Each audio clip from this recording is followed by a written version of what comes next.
What will the department do? You can't come back to this committee and ask us to fill those gaps. Defense spending should never have been included in reconciliation. Mr. Secretary, it's still incumbent upon you to provide us with the real budget request.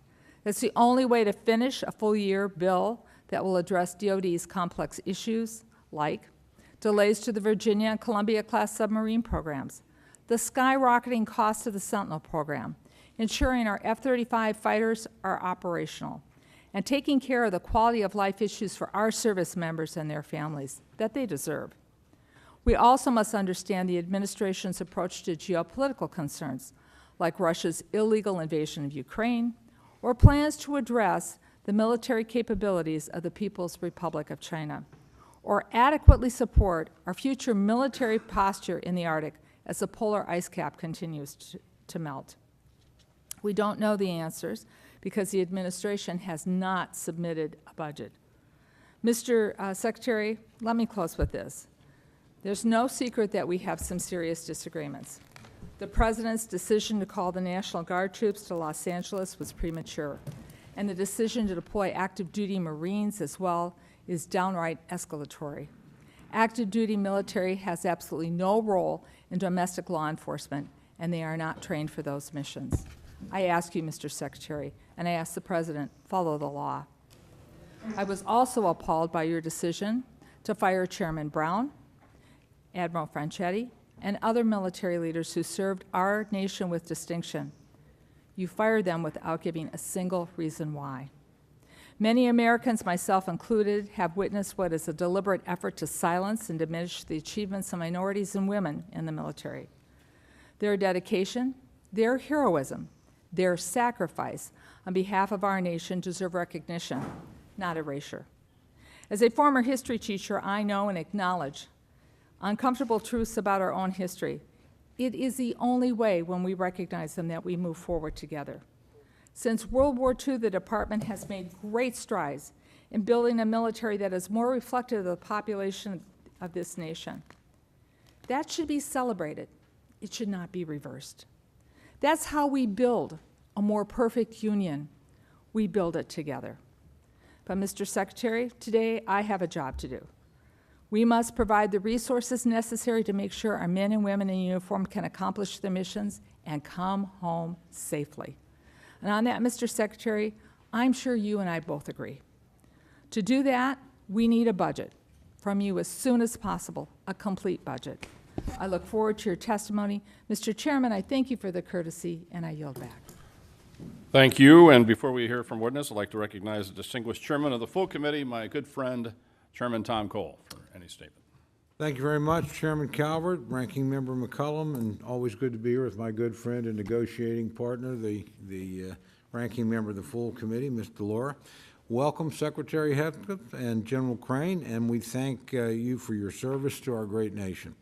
As today marks your first appearance before the subcommittee, I want to reaffirm my commitment to work with you and work to ensure that we have a strong defense. We convene at a time of significant global uncertainty. The threats facing America are diverse and evolving and demand a strong, agile, and effectively funded Department of Defense. As Chairman of the House Appropriations Committee, my primary responsibility is to ensure that taxpayer dollars are allocated wisely and effectively to safeguard our security. First, I want to address the readiness of our armed forces.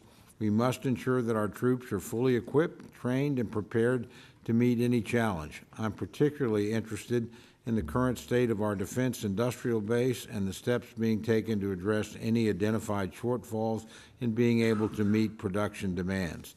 Next, I want to address the modernization of our military capabilities. It takes us too long to acquire new weapon systems. Meanwhile, our adversaries are rapidly developing advanced technologies. We must not surrender our technological edge or allow our forces to be under-equipped and outgunned. I'd like to hear about your plans for Golden Dome, hypersonics, and other programs that are evolving with the constantly changing nature of war. It's imperative that we invest in technologies that will define the future fight. At the same time, we must remain realistic about development timelines and avoid overcommitting to a single approach at the expense of adaptability. It's important that this subcommittee understands how trade-offs and risks were approached in this budget.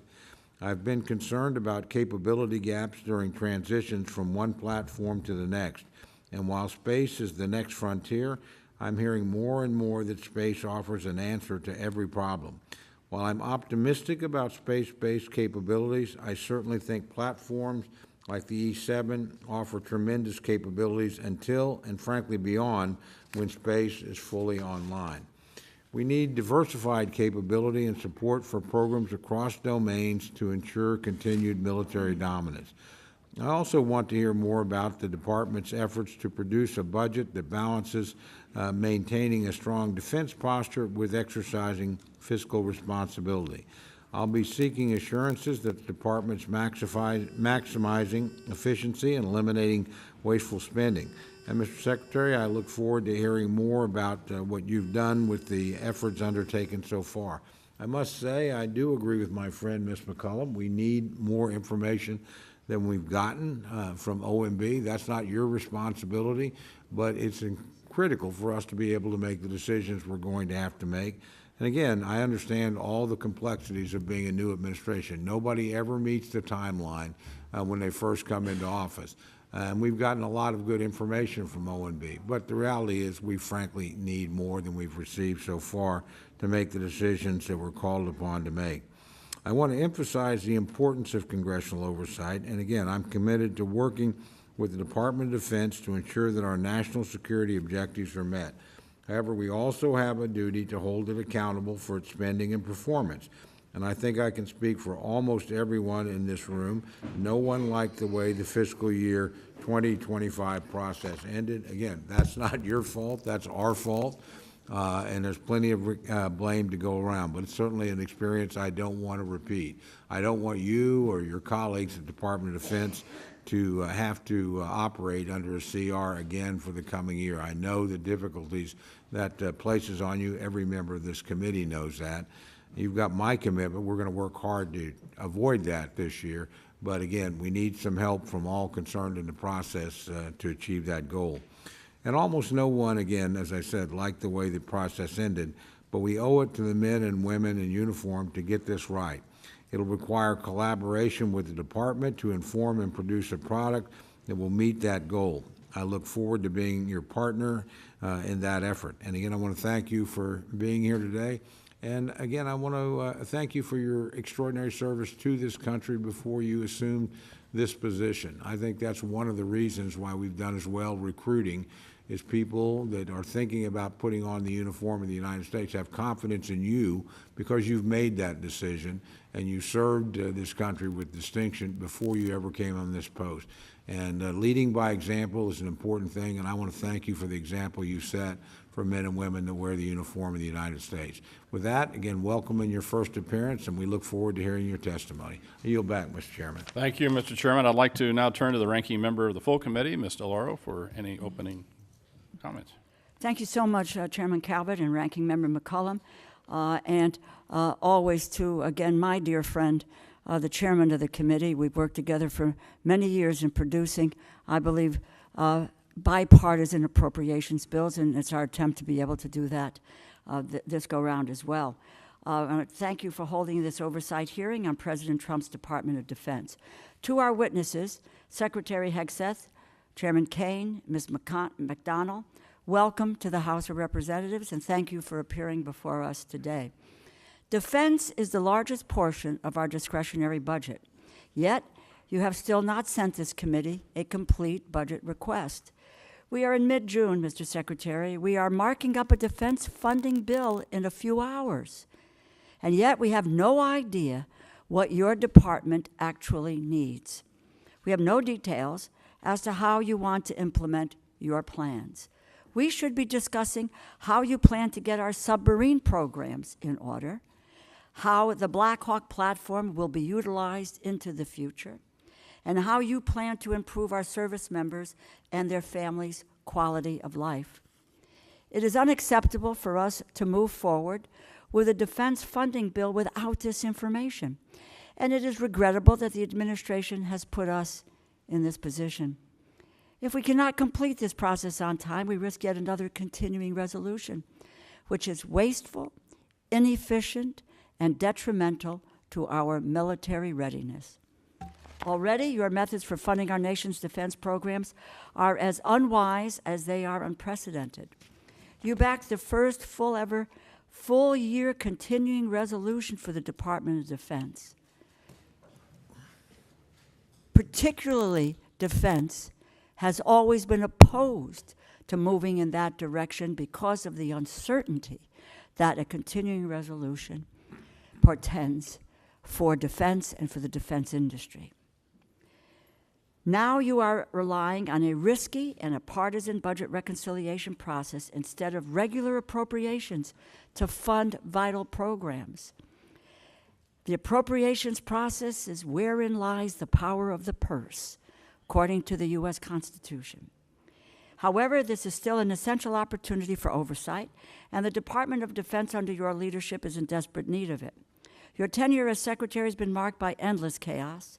Your first day in office, the Inspector General, whose job is to investigate waste, fraud, and abuse, was fired. Weeks later, you dismissed the chairman of the Joint Chiefs of Staff and 5 other admirals and generals. Your careless sharing of military secrets in a non-secure signal chat, which could have placed American airmen in danger, led to the firing of former National Security Advisor Waltz. You have directly fired several of your top advisors, and the ranks of civilian staff have been decimated within key agency posts, including the Defense Health Agency and the Missile Defense Agency. Mr. Secretary, of all the cabinet departments, stability at the Department of Defense is the most critical for Americans' safety and security. Going after waste in defense and an audit among contractors long overdue, as is a fresh look at defense after what we learned in Ukraine. But that requires thoughtfulness and cooperation, not rash and reckless purges of leadership and rank-and-file staff. And firings based on political loyalty are an affront to what our Constitution and our military stands for and depends on. Meanwhile, this administration has done seemingly everything possible to alienate America on the world stage and turn our back on our allies, particularly Ukraine. Our belligerent trade wars and the dismantling of our humanitarian mission all have implications for our national security. Why would anyone trust us or partner with us when we are busy undermining our allies' economies and encouraging China to fill the vacuum we are leaving by abandoning our humanitarian mission? The bags of flour that I've seen on foreign soil that say USAID, U.S. product of the United States of America, will be gone, and instead will be replaced by China or Russia or Iran. Conflicts around the world that President Trump promised he would resolve overnight are only escalating. While we need to focus and prepare for threats to freedom and democracy worldwide, the Department of Defense is mired in controversy and chaos. The American people expect, deserve, and demand better from their military leadership, and the lawlessness across the government must end. This administration has unlawfully dismantled agencies and stolen funding across the government to give billionaires a tax break. America's future soldiers are learning in our public schools.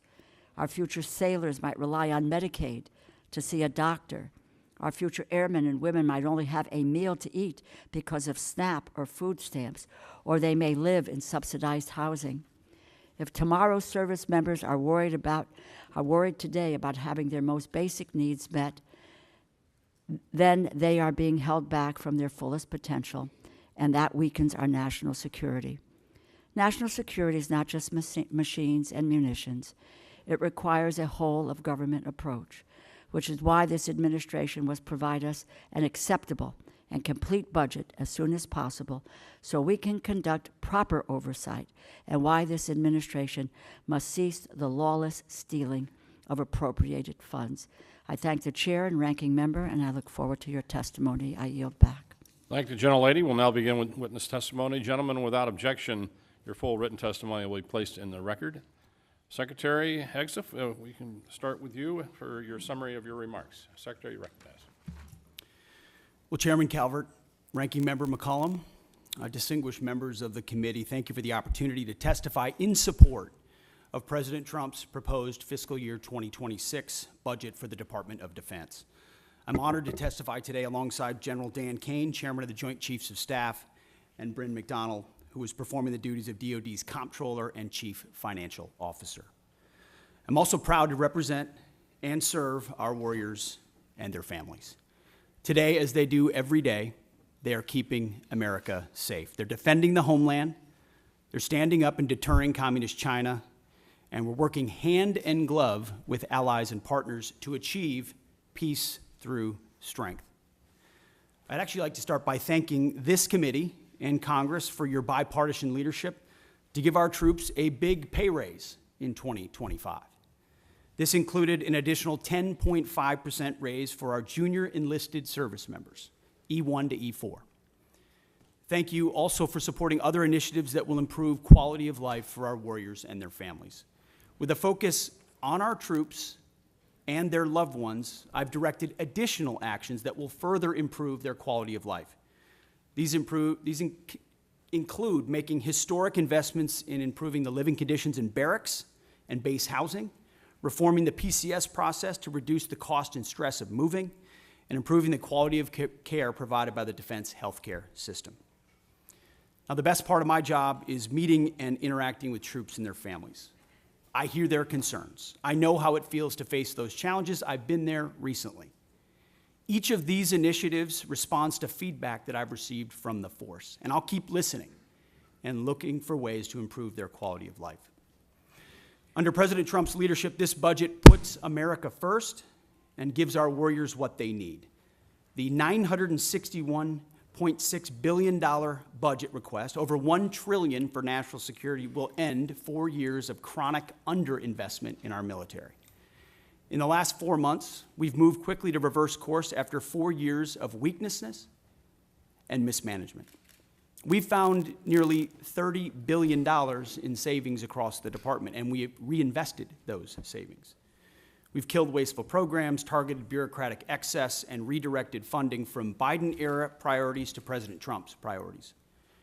We are re-optimizing the civilian workforce and repositioning resources to better support our warfighters. We're working with the Department of Homeland Security to increase border security. We've reduced China's malign influence in our hemisphere. We've defended freedom of navigation in the Red Sea. However, we still have a lot of work ahead of us to achieve peace through strength. To carry out the President's mission, we have 3 core priorities, as was mentioned: restore the warrior ethos, rebuild our military, and reestablish deterrence. First, we're restoring the warrior ethos. President Trump has charged me with focusing on warfighting, lethality, meritocracy, standards, and readiness. That's exactly what we're doing.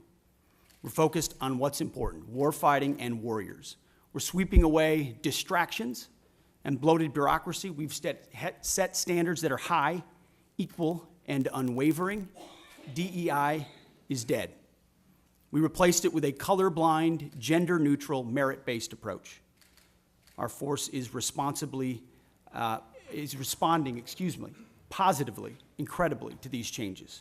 And thanks to President Trump, recruiting and retention is higher than it's been in decades at historic numbers. This budget provides a historic level of funding for military readiness, putting our warfighters and their needs first. Second, we're rebuilding our military. 25 years ago, our military was unchallenged, yet we squandered that advantage as China carried out an unprecedented military buildup. President Trump is correcting those mistakes. We're reviving the defense industrial base, reforming our acquisitions process, rapidly fielding emerging technologies to put the best weapons in the hands of our warfighters. This includes investment of $25 billion in the Golden Dome for America, a down payment on President Trump's priority to defend our homeland. It also commits more than $62 billion to modernize and sustain our nuclear forces. The budget allocates $3.5 billion for the F-47, the world's first 6th-generation air superiority fighter. This budget will revitalize our shipbuilding industrial base with $6 billion in funding in FY26, $47 billion in shipbuilding total. The budget increases significantly funding for autonomous systems, long-range fires, drones, and hypersonics. We will put these capabilities in the hands of our warfighters. Third, we're reestablishing deterrence. When our opponent sees our well-equipped, tough-as-nails warriors, they will decide that today is not the day to test American resolve. Credible deterrence starts at home, and it starts with securing our borders. We will achieve 100% operational control of the southern border, with crossings already dropped 99.9%. It also starts in our neighborhood in the Western Hemisphere. As you know, as we've said, the Indo-Pacific is our priority theater, and China our pacing threat. That's why I've traveled twice to the Indo-Pacific region to meet with our allies and partners, and they have responded. As we shift in that direction, President Trump looks to those allies and partners to step up, to share in the burden of their own defense. He also sees them, as I do, as force multipliers alongside the United States, and we are making progress in that. As the President has rightly pointed out, it's only fair that our allies and partners do their part. We can't want their security more than they do. So the Department of Defense is executing a common sense agenda to achieve peace through strength. The threats we face are serious, and so must our investments be. So what this budget does, it matches capabilities to threats. We must overcome decades of neglect and decline. We must fortify our position as the world's most lethal fighting force, and we must act fast. This committee is our critical partner in everything we do, and your leadership and oversight is essential. So we look forward to accomplishing these goals, to achieving peace through strength, to supporting our warriors, protecting our citizens and taxpayers together with you. May God grant us the wisdom to see what is right and the courage to do it. Thank you. Thank you, Mr. Secretary. General Kane, you're now recognized for your remarks. Thank you, Chair Calvert, Ranking Member McCollum, other leaders, members of the committee. I'm honored here today to join Secretary Hegseth and Ms. Bryn McDonald to appear before you today to testify on the President's fiscal year 2026 budget. Today's hearing reflects our shared commitment to maximize efficiency, accountability, and lethality to our taxpayers' investments, ensuring that every expenditure increases the survivability of our joint force, providing our warfighters with the advanced capabilities and capacity and cutting-edge technologies required to dominate our adversaries. I have deep gratitude for everyone in this room and your commitment and cooperation to help us deliver the capability and capacity for our 2.8 million members of our joint force, the civilians that serve alongside us, and of course their families, all required to work together to deliver, as the Secretary said, peace through strength. It is my responsibility as chairman to understand the global set of conditions, advise the Secretary, and integrate our joint forces to confront and manage risks worldwide. This demands a comprehensive understanding of all domains: space, cyber, air, sea, undersea, all military services, each region, and at times our allies, partners, of course, as we consider carefully what they bring to the table, and to inform the decisions that you'll make to give us the finite taxpayer dollars required to ensure the greatest strategic impact with that investment. The President's budget enables the joint force to defend our great nation against adversaries seeking to do us harm. We are relentless in our pursuit of innovation and technology that allows us to deter our adversaries at every opportunity, while ensuring we're positioned to win on the battlefields of the future when called upon. This budget empowers the joint force to get after Secretary Hegseth's 3 pillars, as he mentioned: restoring warrior ethos, rebuilding our military, and reestablishing deterrence, and ensures, from my perspective, the joint force is properly armed, globally integrated, and ready. The President's budget invests in our warfighters. To win on the battlefields of future, as I said, our forces must be properly armed with the right capabilities: lethal, modern, reliable, survivable, and at scale. Victory requires people and platforms that will overmatch the enemy day after day.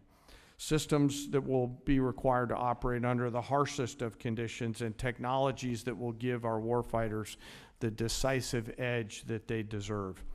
This budget gives us the necessary tools to reinvigorate our national and defense industrial base. Our nation is full of incredible talent, and we need to get every bit of it moving in the same direction. This budget also helps the Joint Force get globally integrated. I think we're relationship entrepreneurs within the Joint Force, which requires us to work together with the military, our allies and partners, industry, and of course the interagency to be connected before crisis begins.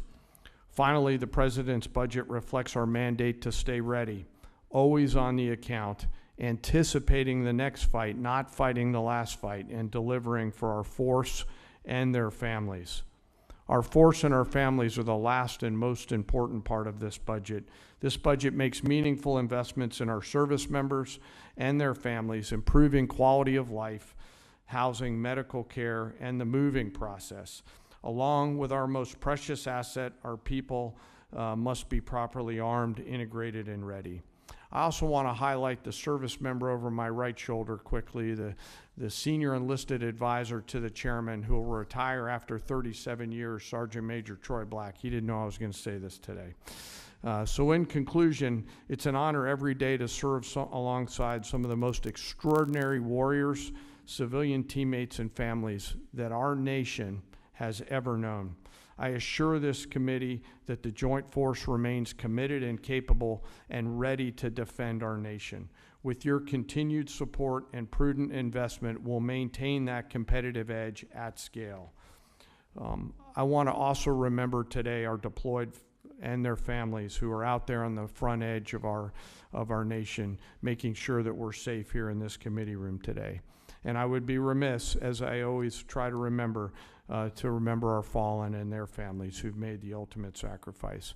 I thank the Congress for your support and collaboration. I thank this committee for your efforts and leadership, and I look forward to your questions. Thank you. I want to make sure that each member has a chance to ask questions, so everybody will have 5 minutes for the remarks and answers. Remember, when the little light comes on and it's yellow, you got 1 minute left. So I'll begin by recognizing myself for 5 minutes. Mr. Secretary, the department recently issued a memo reducing the civilian personnel at the Office of Director of Operational Test and Evaluation by about 74% and reduced the budget by 80%.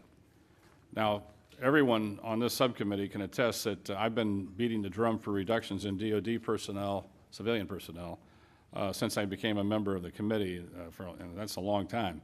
In fact, I have a bill that would require the department to reduce civilian staff by 15% based on merit. However, I think we need to be intentional and clear-eyed about the functions that we reduce.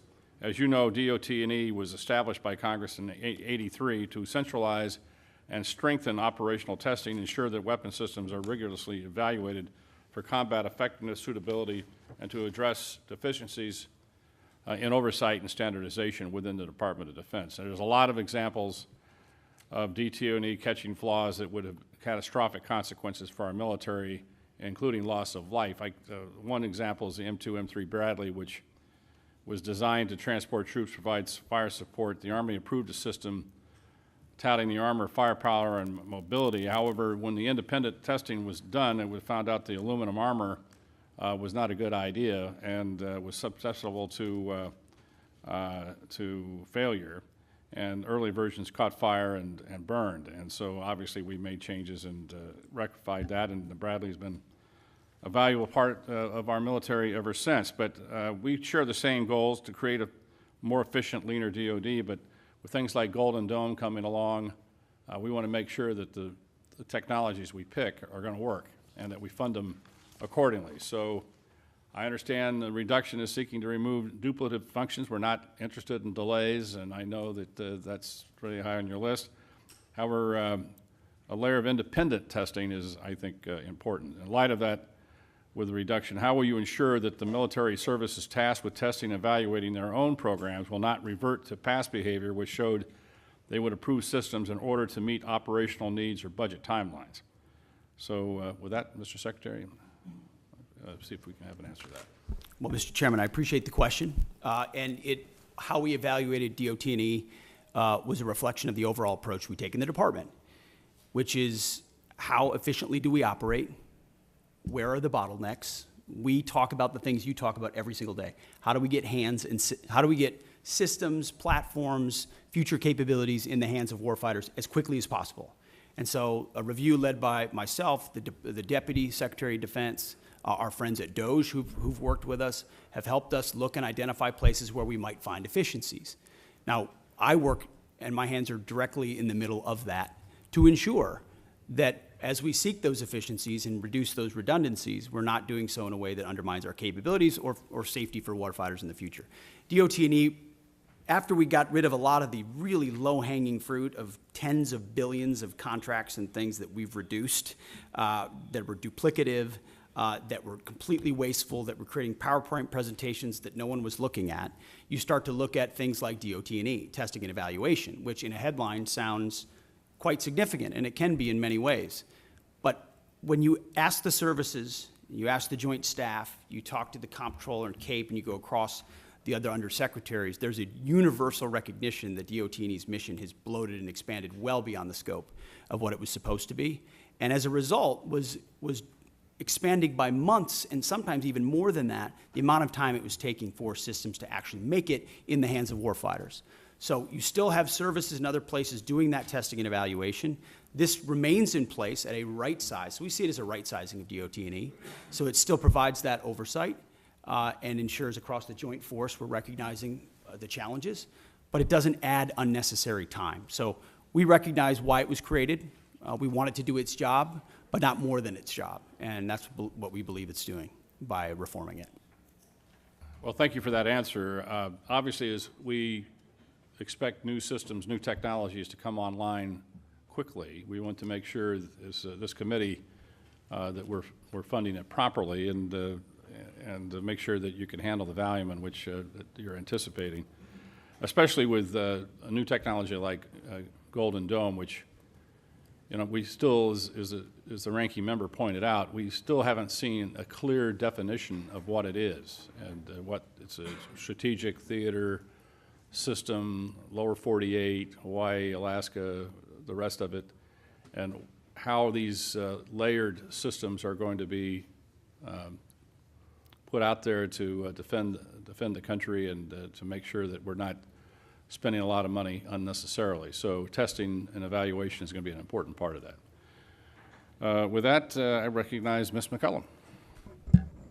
Thank you, Mr. Chair. Mr. Secretary, I plan to ask you some budget questions about the following: the cost of the Qatar plane, where the money from the Army's parade is coming from, or the National Guard deployments to the border, where that funding is coming from. I honor and celebrate the United States Army, but I'd like to know how much this parade is going to cost.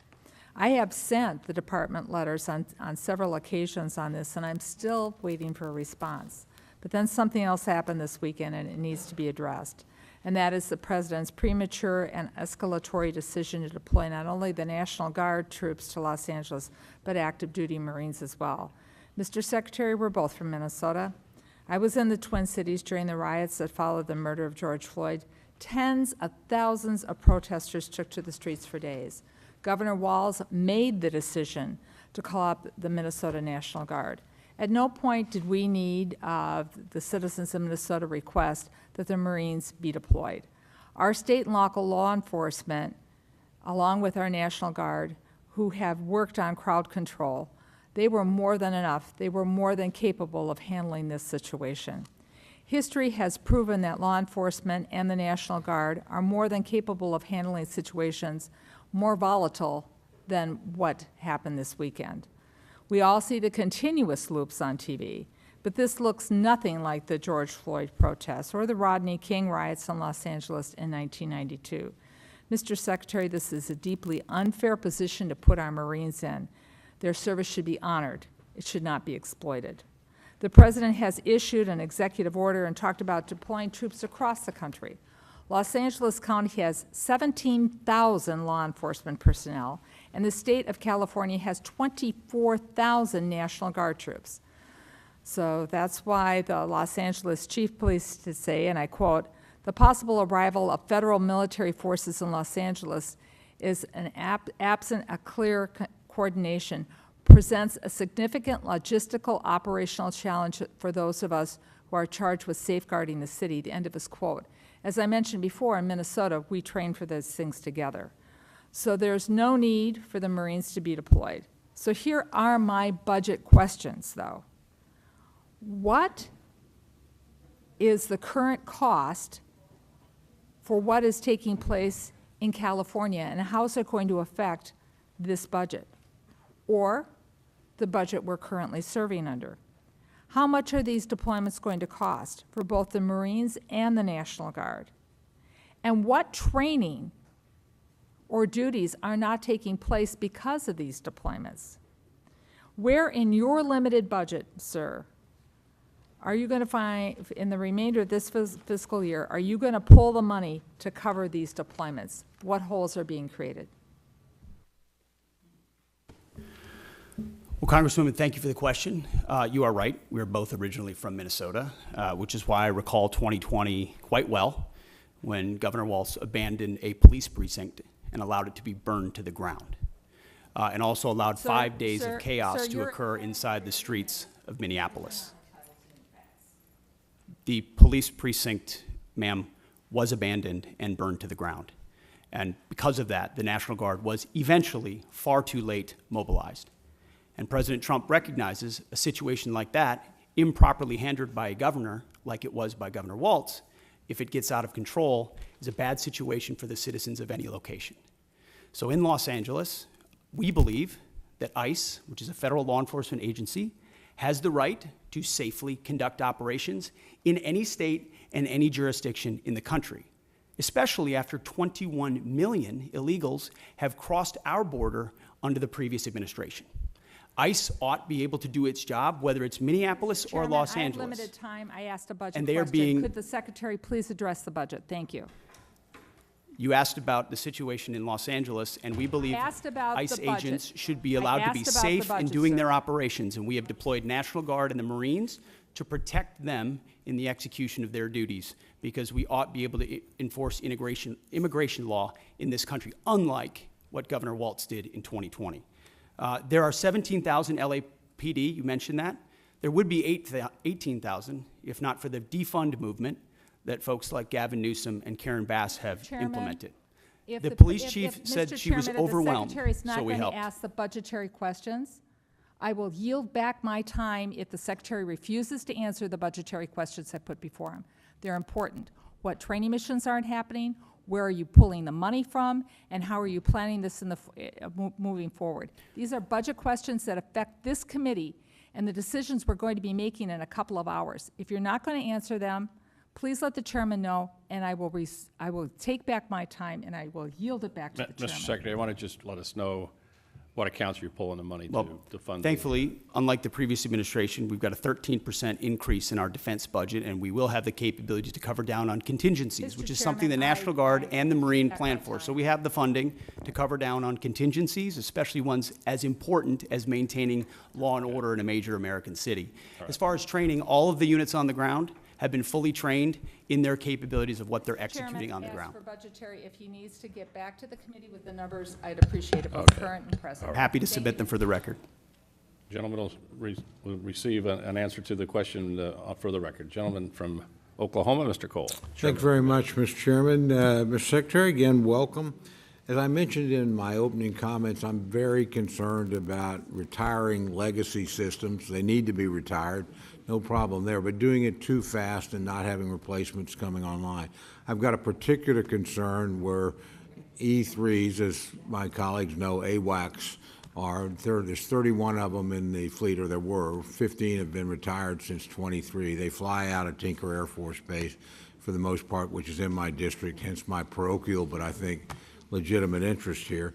Very interested in seeing, and this committee's done some important work in positioning us to acquire and field E7s. It's not a new technology. Our friends in Australia use it. Our friends in the United Kingdom use it. It's much superior to what we have. And so, again, this is one of the areas where we're concerned where we don't have the budget information from OMB we'd like. So I'm curious about what your thoughts are on the platform and replacing them. Do you have any idea about the speed and costs that you're planning to move in that particular area going forward? Well, I appreciate the question, Mr. Chairman. And priorities and decisions are what we're in the business of on the budget side, on the capabilities side.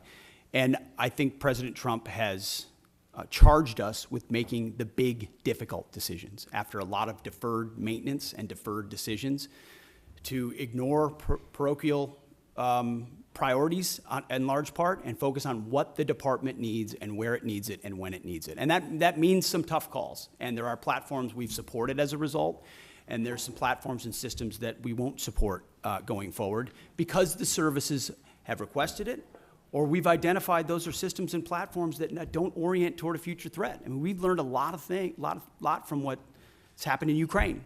We've learned a lot from what China is attempting to do and the systems they're building. So if we have systems and platforms that are not survivable in the modern battlefield, or they don't give us an advantage in a future fight, we have to make the tough decisions right now. That's my job, that's the chairman's job, and it's our job to fund those new systems and make tough calls. So the E7 is an example of that. We're going to fund existing platforms that are there more robustly and make sure they're modernized. But we believe most of the ISR, or a great deal of the ISR in the future, will be space-based, and not in a scientific space-based, we hope we'll get there, but in a we're funding capabilities that will surpass some of those airborne capabilities. So we're willing to continue to review things like the E7, but from our view, investments in existing systems that carry forward that capability alongside even bigger investments in space-based ISR gives us the kind of advantages we need on a future battlefield. I think that's a fair point. I'll point out, I've been on this committee a long time.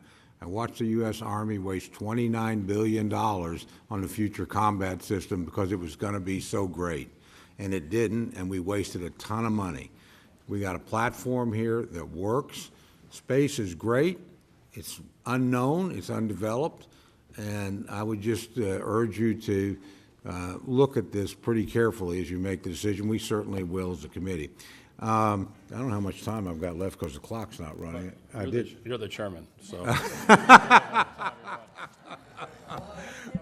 Well, that's why I will try and be respectful to the committee and certainly respectful to our witnesses. I have one other quick question, if I may, and I think probably a lot of members have had these concerns. Look, I'm largely very much in favor of the hiring freezes and some of the things you've done personnel-wise. So this is not a criticism, but I do hear that we have certain exempt positions like aircraft mechanics, like firefighters. We're having a problem with that. Again, Fort Sill, I got the home of the field artillery and air defense artillery as well. It's a pretty military district. Nobody's being critical, but we're having a hard time getting, these are exempt categories, those filled. Can you sort of tell me where we're at on that? Because these are mission critical people. It's a great question, sir. It's something we're paying very close attention to. In fact, we meet on it multiple times a week. It includes shipbuilding capabilities, child care centers.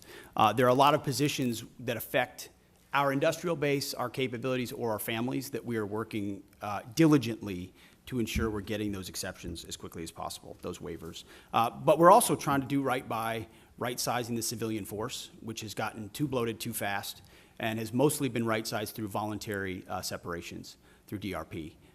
So I acknowledge that. And we can get you a full list of the exemptions as well to make sure you understand where we're making trade-offs. I'd appreciate that very much, Mr. Secretary. Thank you. Thank you, Mr. Chairman. Yield back. Thanks for your courtesy. Thanks. Gentlemen, Mr. Lauro. Thank you very much, Mr. Chairman. I'd like to focus, Mr. Secretary, my question on submarines and our national security, our military shipbuilding, and as I said specifically, submarines, critical investment for national security and for the economy of my home state of Connecticut. This is a yes or no question, Mr. Secretary. Do you agree that continued investment in the Department of Defense in submarine production is in fact critical to the United States national security and military readiness? Very critical. Okay, so yes, thank you, and we agree. They'll continue to be a critical asset to deter adversaries, sustain the advantage we have in undersea domain, and the Defense Department should continue to support these programs. What is the status of the department's investments in submarine programs? 14% increase in FY26 on the Columbia, and a substantial increase in the Virginia as well. So we're ensuring a submarine industrial base that has been left behind, that has been neglected, is fully invested we to make have sure funded we're the speeding submarine up on base funding here. the submarines. More than half, and you can go back to last December, but I want to move on. Do you know where our submarine production currently stands, and whether current production is sufficient to bridge the gap between current fleet size and projected need? There is a gap, but we believe we are closing it, ma'am. Yes. And if you can get to us the information about how, in fact, that you can close that gap, because we do not have any information or data that can substantiate what you're saying. Your department's initial budget proposal includes incremental funding for the Columbia-class submarine. Is that going to raise alarm bells across the defense industrial base by signaling a lack of commitment to the program? No, we could not, ma'am, we could not be more committed to Columbia. The centrality in the triad, ensuring it delivers on time, it's central to the deterrent and the base of the United States. So do we are you know very how much committed of a to that. financial hole this will create for the defense industrial base? Will there be a financial hole for the defense industrial base in 2026? Certainly not based on our projections. There is not a hole. We're investing in Columbia robustly. Okay, without numbers, it's my understanding the department is planning to move $3.1 billion for the Columbia class from 2026 and spread it over 2027 and 2028. This creates a serious problem for industry in the short term and hampers shipbuilders' ability to reach an adequate production rate. Have you been in contact with Electric Boat or with Huntington Ingalls about your plans? Almost every day, our Deputy Secretary of Defense, alongside our Secretary of the Navy, are actively engaged with all of our shipbuilders and shipyards to make sure their needs not only are being met, but their shortfalls are being addressed so that we can close that gap in real time, which has existed So for that quite you some can really lay out for us the information and what we would like to get, what this committee needs to take a look at, because I know you believe that submarines are important, as I do, but getting the specific information about where we stand, what the production rate is, what gaps there may be. We're willing to listen to all of that because, in fact, in contrast to what your earlier statement was, we have, in fact, supported mightily the submarine industrial base from this committee. That has not been neglected.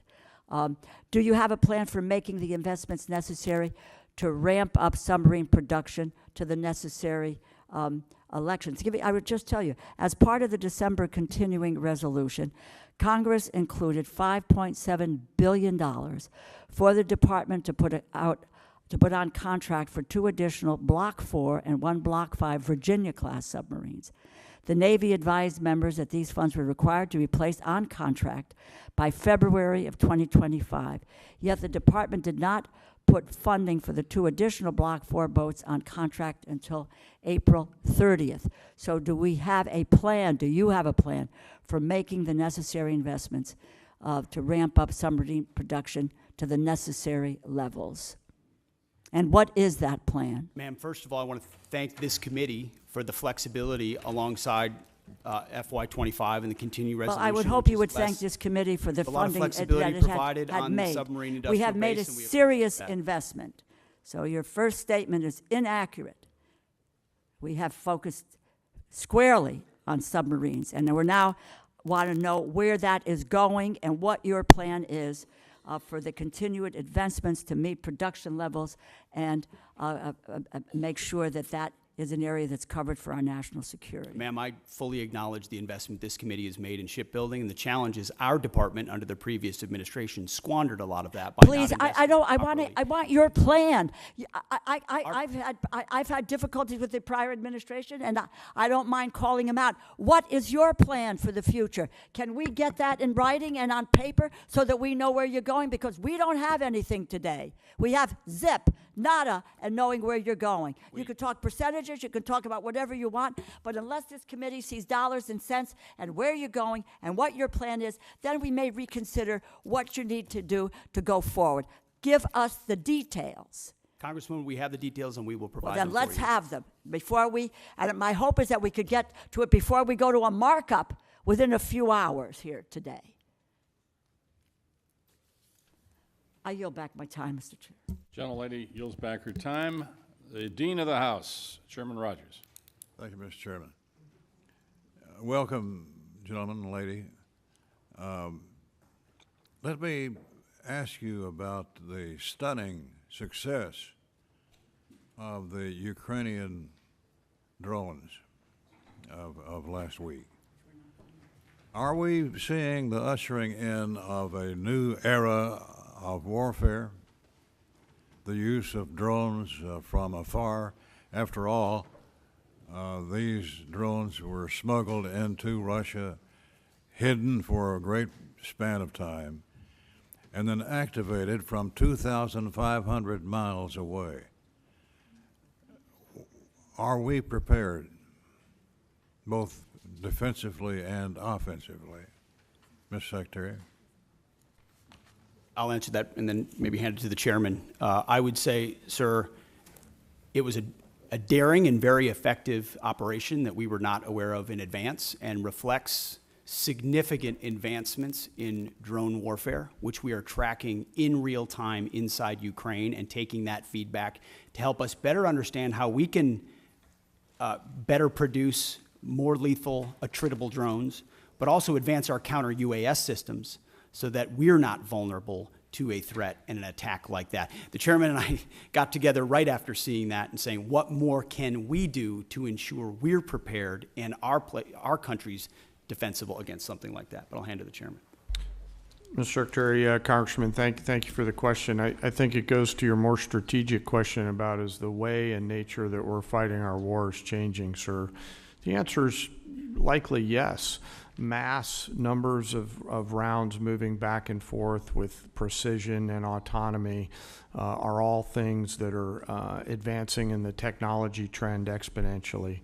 One of the things that I've talked with some of the leaders of this community and committee about are buying capabilities along the technology curve or ahead of it. And so I do think it was a bold move, and it represents a new and different way of fighting wars as we've seen over the past few years in that particular fight, sir. What do we need to do to protect ourselves from a similar type of raid by an adversary? Well, sir, intelligence is critical. Human intelligence, signals intelligence, every aspect of how we get ahead, get to the left of a problem like that. And certainly our department in conjunction, interagency, are focused on that. But then it's rapidly fielding the commercially available technologies in some cases, but others proprietary, whether they're EW, whether they're microwave, whether they're kinetic, to defeat drones either individually or in swarms in multiple locations against, protecting our people, protecting our installations, protecting our critical infrastructure, protecting our bombers. And some of that speaks to Golden Dome and what we'll do there, but you also have the particulars of the immediate. Our forward deployed troops, are they properly covered by counter-UAS systems? Do we have the best systems forward deployed? And that's something we're looking at every single day. We live in a dynamic operating environment, and the chairman knows this, the deputy, our policy shop, we are focused on ensuring that this is front and center, considering how central this threat will be going forward. Well, these are low-cost, high-tech weapons, if you will, and has been dominated by China. 90% of drones are produced produced by China, I'm told. What does that tell us about what we need to do here at home?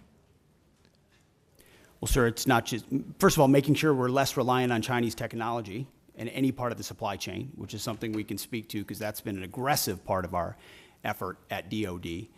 But also recognizing it's not just China. Of course, Iran invests substantially in drone capabilities. And then learning a lot from partners on our side, like the Ukrainians who have developed systems and fielding that quickly. So commercially available, attritable, that we can produce at home is important to us.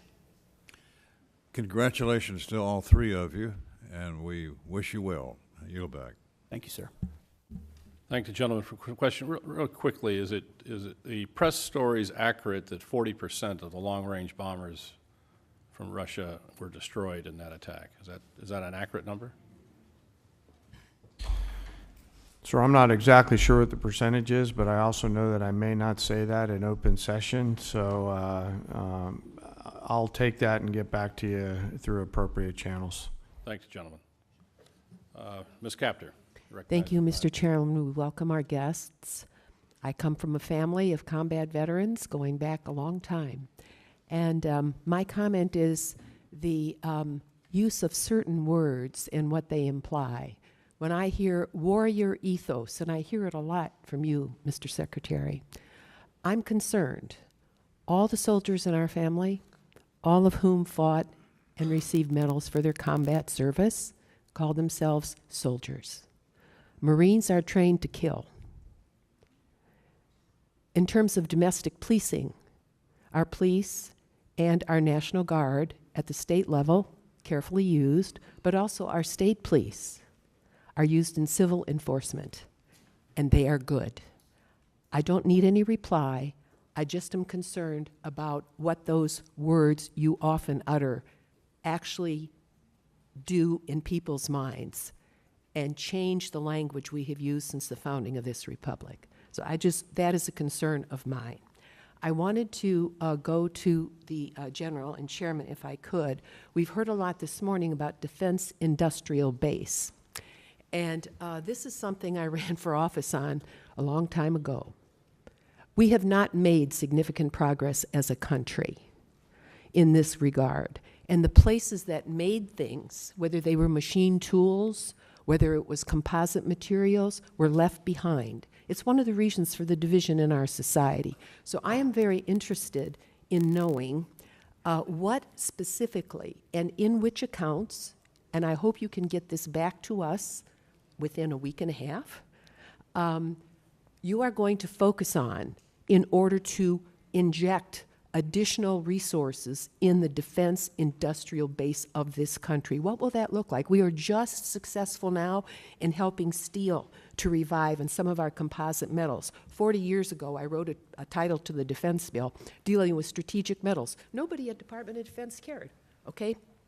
So I'm interested in which accounts, if you could kindly get back to me on that, and when you say defense industrial base, budget-wise, in which accounts, what does that mean? All right, I don't expect you to answer it now.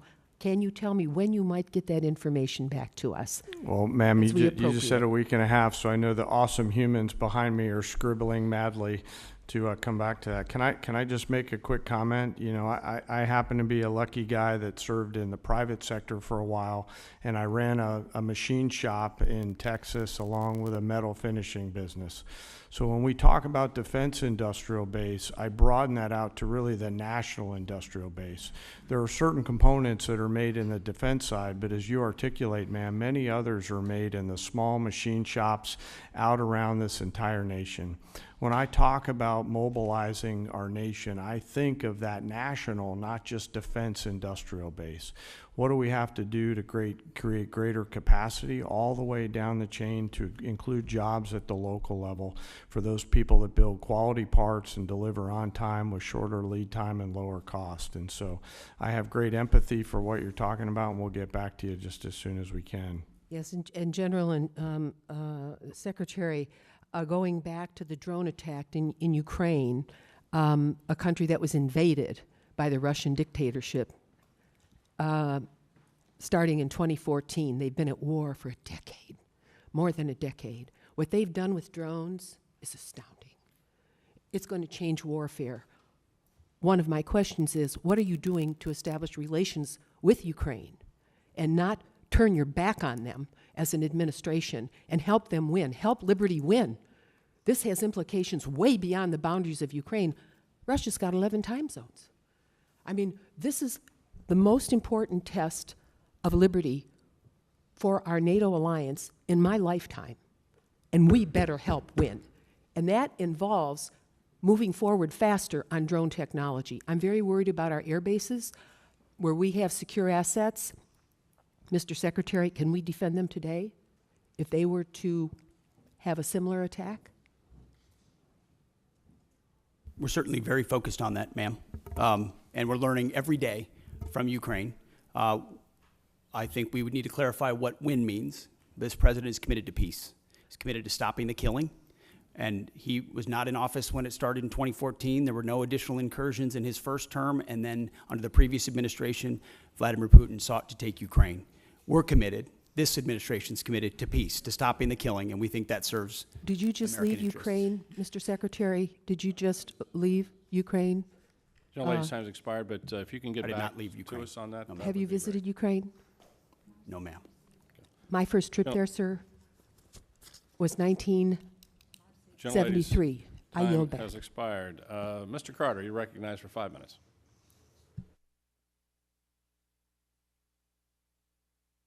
For your service to our country. We're very proud of you.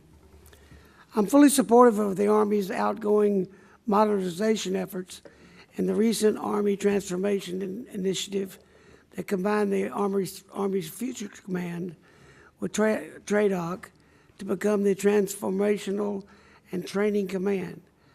How are you both going to create a partnership between the Assistant Secretary of the Army for Acquisition, Logistics, and Technology, and this new command to ensure the acquisition authorities are modernized and synchronized to achieve the maximum lethality and deterrence?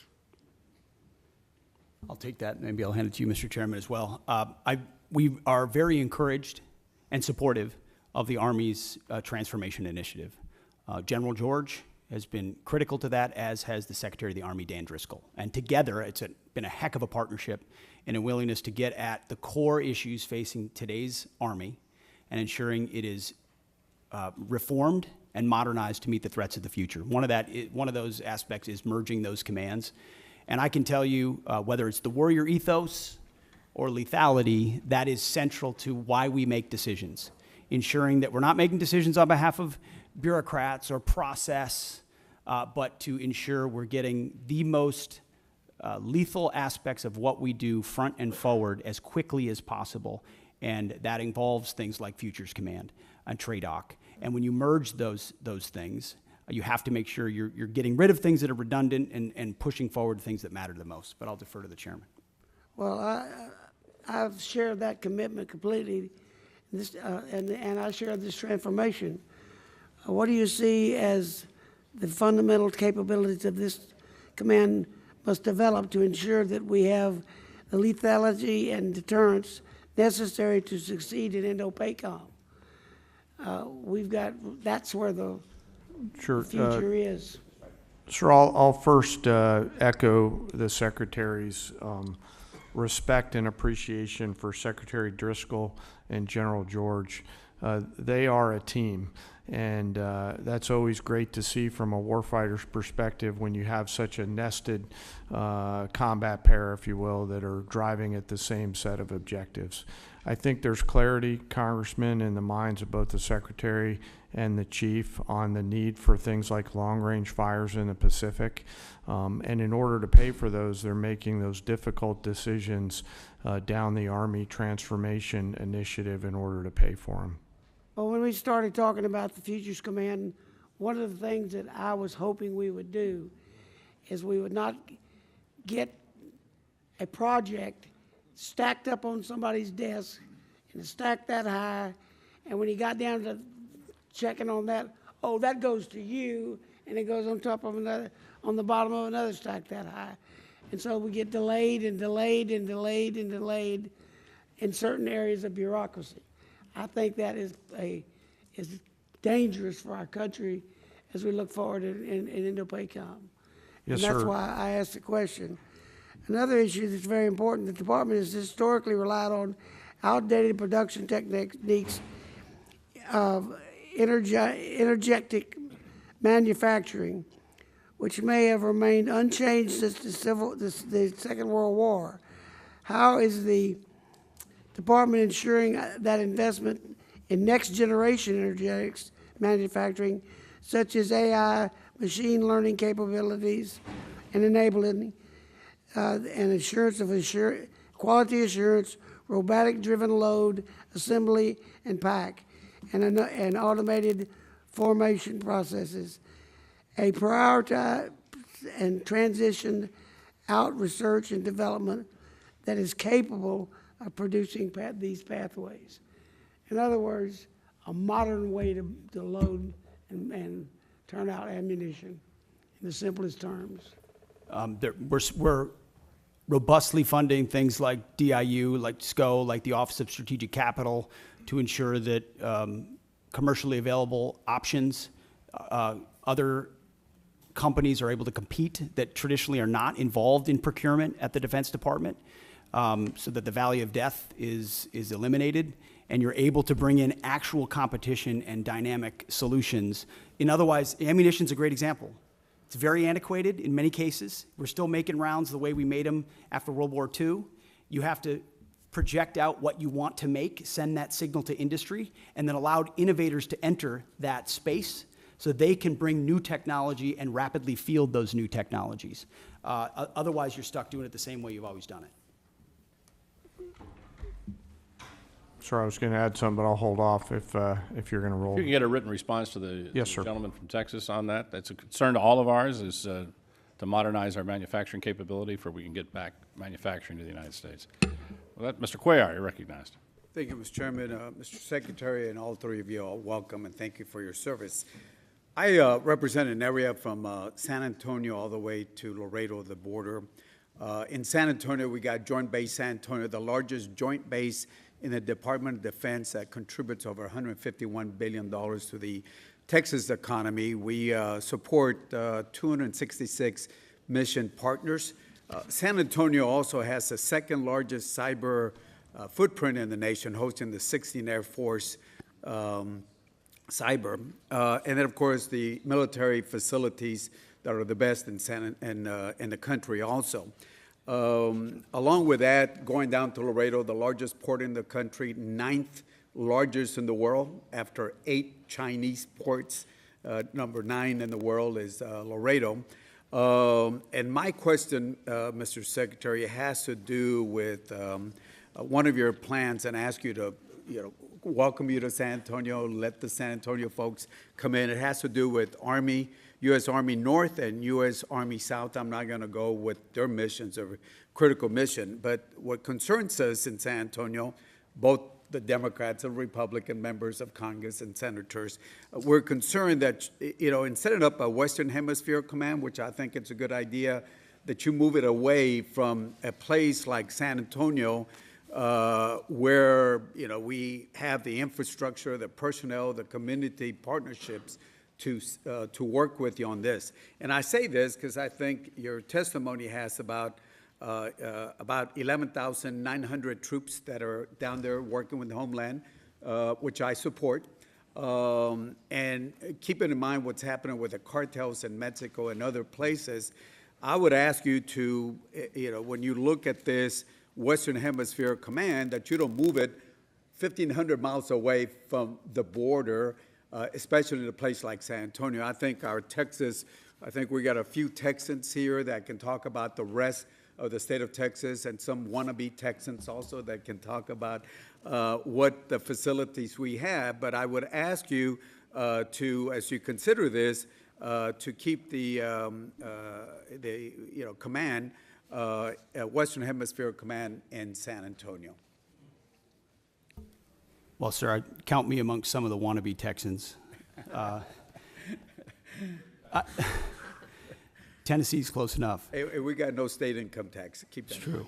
I appreciate that concern. It is something that has come up multiple times in conversations with Secretary Driscoll and General George in reviewing their Army modernization plan and consolidation, with the recognition that some of those changes, when we go through a posture review and as we're looking at commands, are going to include some tough choices. Some of that includes ranks and positioning, but you still are going to have, at some level, a south and north bifurcation. The question is where that is headquartered, and we are in an ongoing review on that, of exactly where that will shake out. But I would encourage continue deliberation with Secretary Driscoll. They have been thoughtful about it and will continue to be. And I understand that there's decisions have to be made, efficiencies and all that, but just ask you, as you look at that, if we're doing so much investment on the border, Yeah. we already got the infrastructure down there in San Antonio and all the support from the other military bases across the state of Texas and the partnership, I would ask you and the Secretary to please, before you make a decision, go drink the water, go, feel what we have in San Antonio and the surrounding areas in Texas, to consider that instead of just making a decision by the paper on that. And certainly ask you to consider also the second largest footprint that we have at cyber there in San Antonio, and working with the top cyber university, UTSA there. And of course, the military facilities that we have, which are in the best, and certainly during the Afghanistan and Iraq war, that area was looked. So I just ask that before any decisions were made, consider making a trip to San Antonio and have your folks understand that. I know some of y'all have been in Texas before, and would ask you to look at that. So with that, Mr. Secretary, and all of y'all, thank you for your service. Well, noted, sir, and thank you for your contributions to securing the border, which has been a huge priority for President Trump. We're going to get 100% operational control, and it's because of support and folks like you. Thank you. Thank you for your service. Thank you. Thank you, gentlemen. Chairman Womack. Thank you, Mr. Chairman, and my thanks to the to our witnesses here today. Secretary Hegseth, General Kane, thank you from the bottom of my heart and on behalf of this committee for your service to our nation. Obviously, we face a number of challenges and pacing threats across the globe in all domains, and we have to ensure that the joint force is ready to fight and win our nation's wars. So let me begin with General Kane. What risks do the recent force structure changes or proposals in the Army and Marine Corps present to the joint force, given your global force integration responsibility? Can you speak to that for a minute? Yes, sir. And I'll be mindful of the environment that we're in and speak broadly, and thank you for the question. We are having to make some difficult choices to pivot some of the combat capability that we have now to the combat capability that we need in the future. Both services, alongside the Department of the Navy and the Department of the Army, are making those changes in order to provide us with the combat capability and capacity that we need at scale to create the dilemmas that we have to deliver for the joint force and our adversaries. So at this point, we're doing the right pivots, Congressman, to make sure that we have the right depth that we need. Secretary Hegseth, both of you understand the unique value proposition that the National Guard provides the joint force, having served.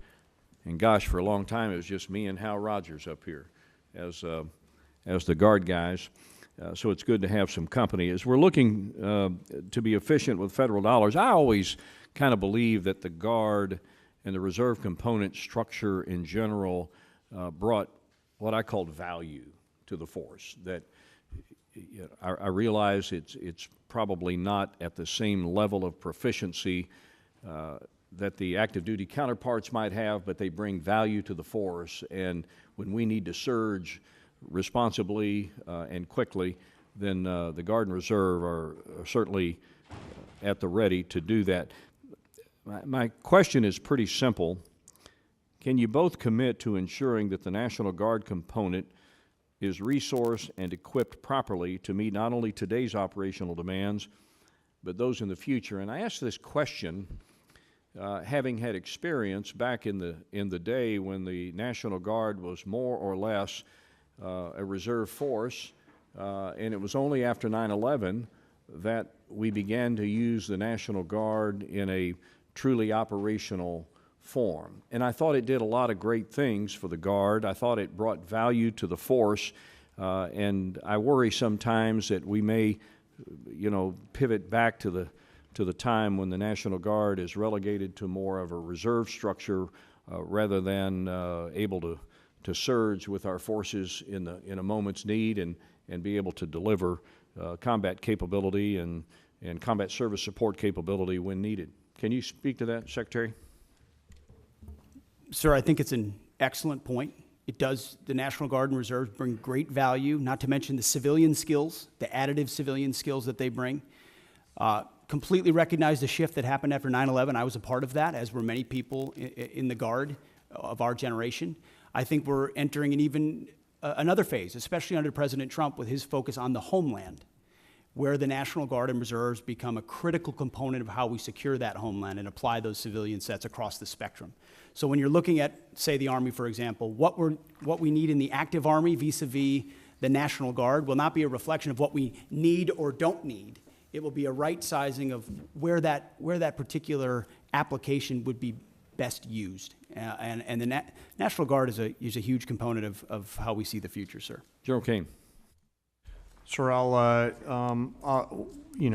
the policy makers tell us what size our force should be. What I will commit to you, and by the way, thank you both for your service in the Guard. As a fellow Guardsman, you're legendary in those hallways.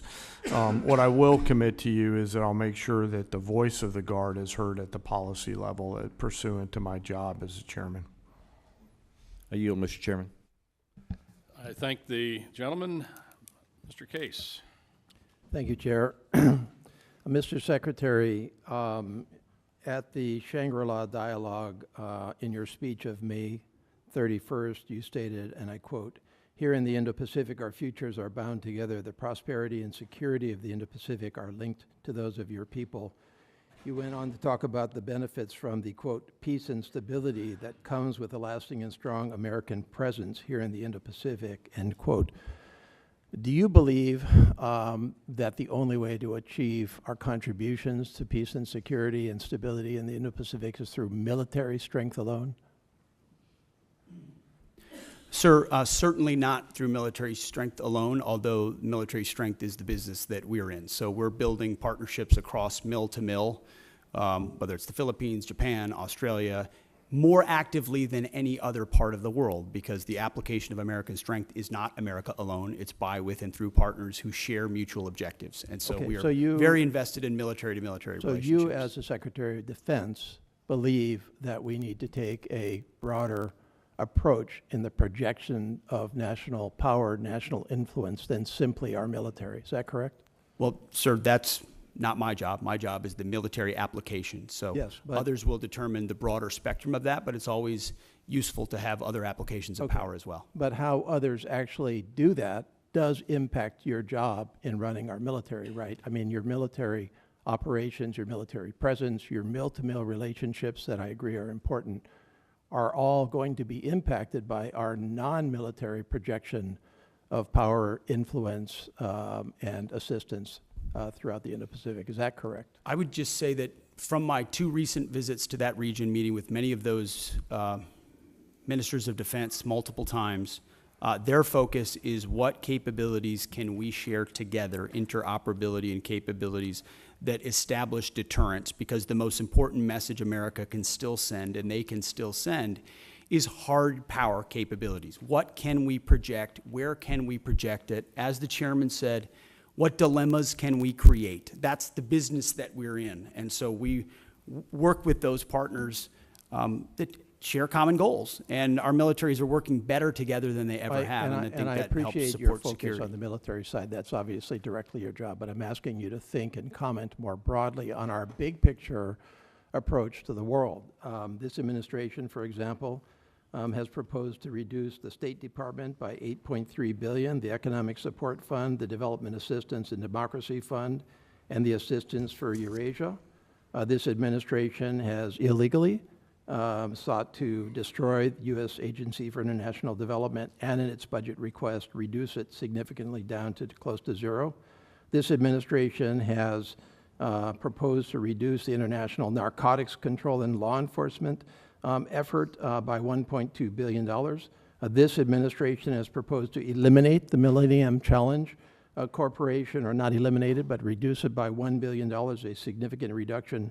One of our principal agencies that assists us with meeting the needs of the Indo-Pacific in the infrastructure area, and what I think you would agree are key strategic countries such as Indonesia, such as Kiribati, such as the Philippines, such as the Solomon Islands. This administration has proposed to reduce international organization contributions by 83%.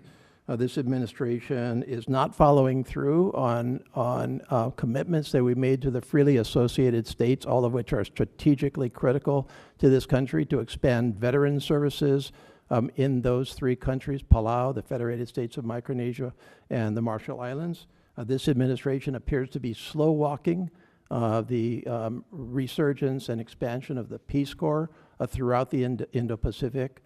Do you think that that will affect your job in the military space with your relationships with those countries?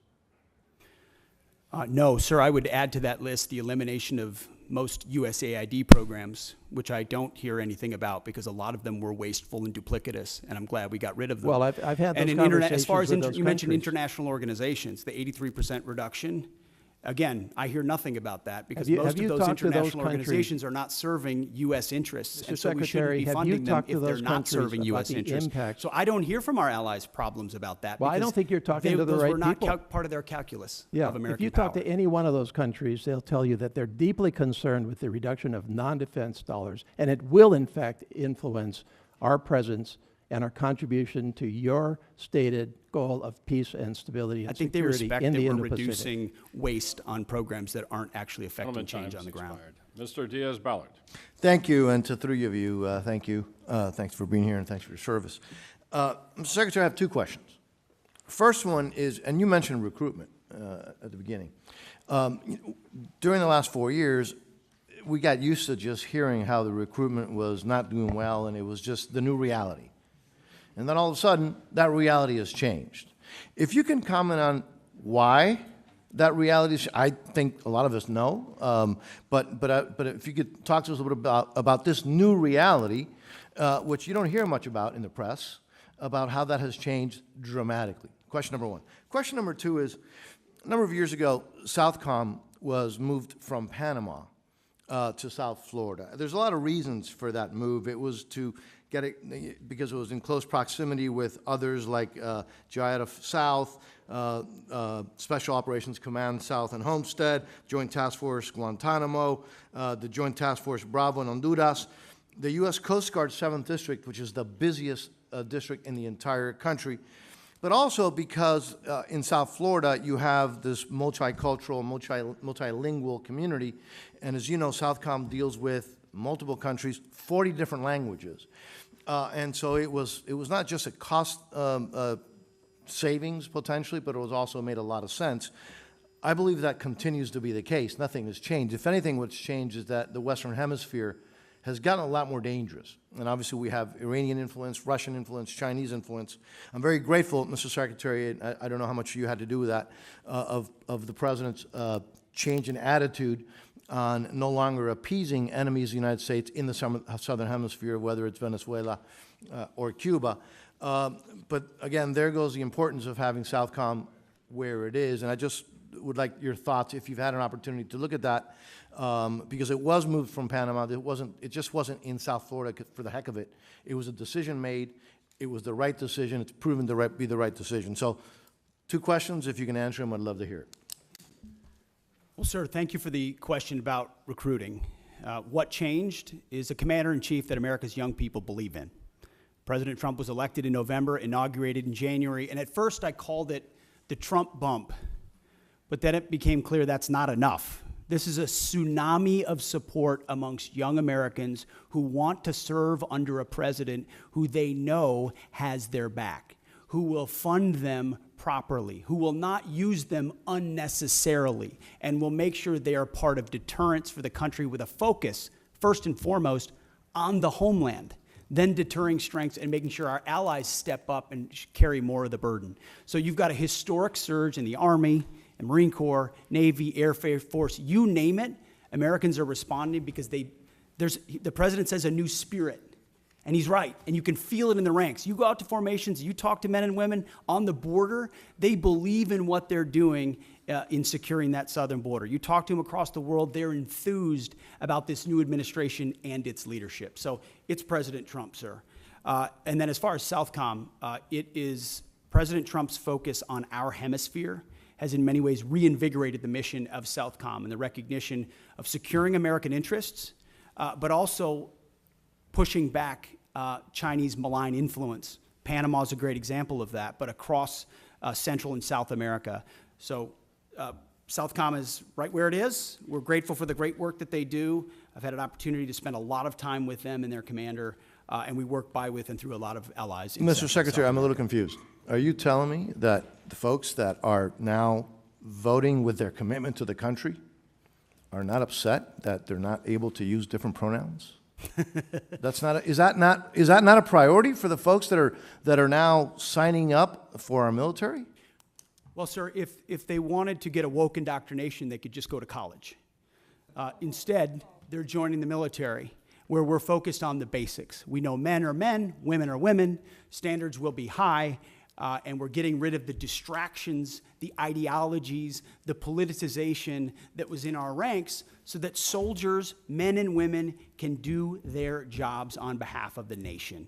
I think that's all that American people, all the people who want to serve want, is that clarity and that support, and President Trump is giving it. Well, Mr. Secretary, I would also add that I think having you there has made it very clear what the attitude is. And I will tell you, to me, it's really, really refreshing, and I thank you all. I appreciate it. yield back. Thank you, sir. Yields back. Ms. Lee. Thank you, Mr. Chairman. Thank you for being here. Mr. Chairman, I ask unanimous consent to submit to the record an article from the New York Times entitled, "China's Chokehold on This Obscure Mineral Threatens the West Military." Without objection. Mr. Secretary, this article that I just referenced outlines how the Department of Defense paid an Australian firm 10 times more than it paid MP Materials, an American firm, to onshore the full ecosystem of rare earth production. MP, the largest U.S. rare earth producer, has invested $1 billion of its own capital since 2020 and employs more than 800 Americans.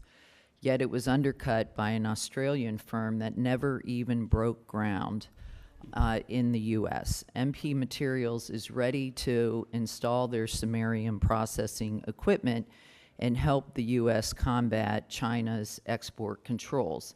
And I want to note that China produces the entire world's supply of this obscure rare earth metal that is used almost entirely in military applications because of its its use in heat resistance magnets. So my question is, in accordance with the administration's America First agenda, do you agree that subsidies should first support U.S. companies already investing, hiring, and paying taxes in the United States? And can I have your support in ensuring that the department critical mineral policies will align with this goal? Ma'am, it's an excellent question.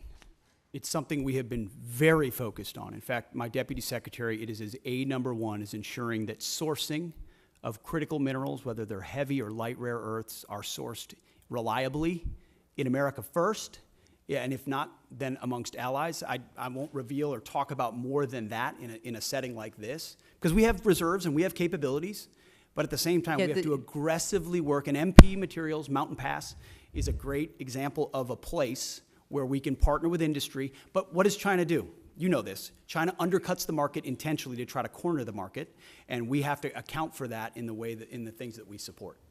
So the answer is yes, I can have your Yes, ma'am. support. Thank you. I I also want to turn now to the collaborative combat aircraft. I represent Las Vegas, Nevada, so we're very excited that the department will base the CCA unit at Creech Air Force Base, which is the center of excellence in uncrewed aircraft systems. And I want to make sure that the department has the resources they need to make this program a success.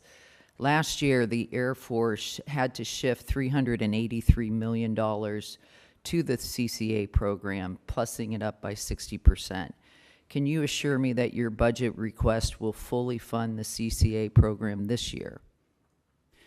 Ma'am, it does fully fund the CCA, and we believe in the collaborative combat aircraft, the loyal wingman concept, this idea that you project power more robustly through autonomous, semi-autonomous systems that that amplify our lethal effect. So yes. Thank you. Great. Can you give me an update on the first flight and the production decision for Increment 1, and are we on track for the flight? When will it be? And finally, when do you anticipate the production decision this fiscal year? What quantity of aircraft will we procure? How many vendors will you award? And what factors are you considering? Bryn, feel free to chime in. You're talking about the CCA still, Yes. correct? My understanding is later this year on the flight. We know but a date? As far as I don't know the exact date, ma'am. But Bryn, you might know. Yes, ma'am. We can get back to you on the specific date. It should be this fiscal year. And for our budget request, it's $804 million for the collaborative combat aircraft. Great. Thank you. How much time do I have left? I'll just, also, can you then outline what is planned for Increment 2? What type of capabilities can we expect, and what timeline and critical milestones? We'll get back to you on that one, ma'am. Okay, thank you. With that, I yield. Thank you, gentlelady. And I'd just like to point out that Mountain Pass is in San Bernardino County, California. So one of the only critical mineral mines left in the United States. Hopefully that'll change soon. Mr. Joyce. Nope. Mr. Elzey. Thank you, Mr. Chairman. Sergeant Major Troy Black, thank you for all your years of service. You've been serving this country since Ronald Reagan was president in 1988. You leave behind a distinguished career in uniform, wearing that uniform, service to your country. You have served as the senior enlisted advisor to the Commandant of the Marine Corps and now to the Chairman of the Joint Chiefs. And I think, but what will be most missed, if you didn't know this about him, in 2010, he received the Bronze Star with a Combat V for running across several hundred yards of mine-in-placed fields to pick up a fallen Marine. You're a Marine's Marine. You will be missed. You are the pride of Louisville, Kentucky. And I'd like to say, on behalf of this committee and our nation, we're grateful, and fair winds and following seas.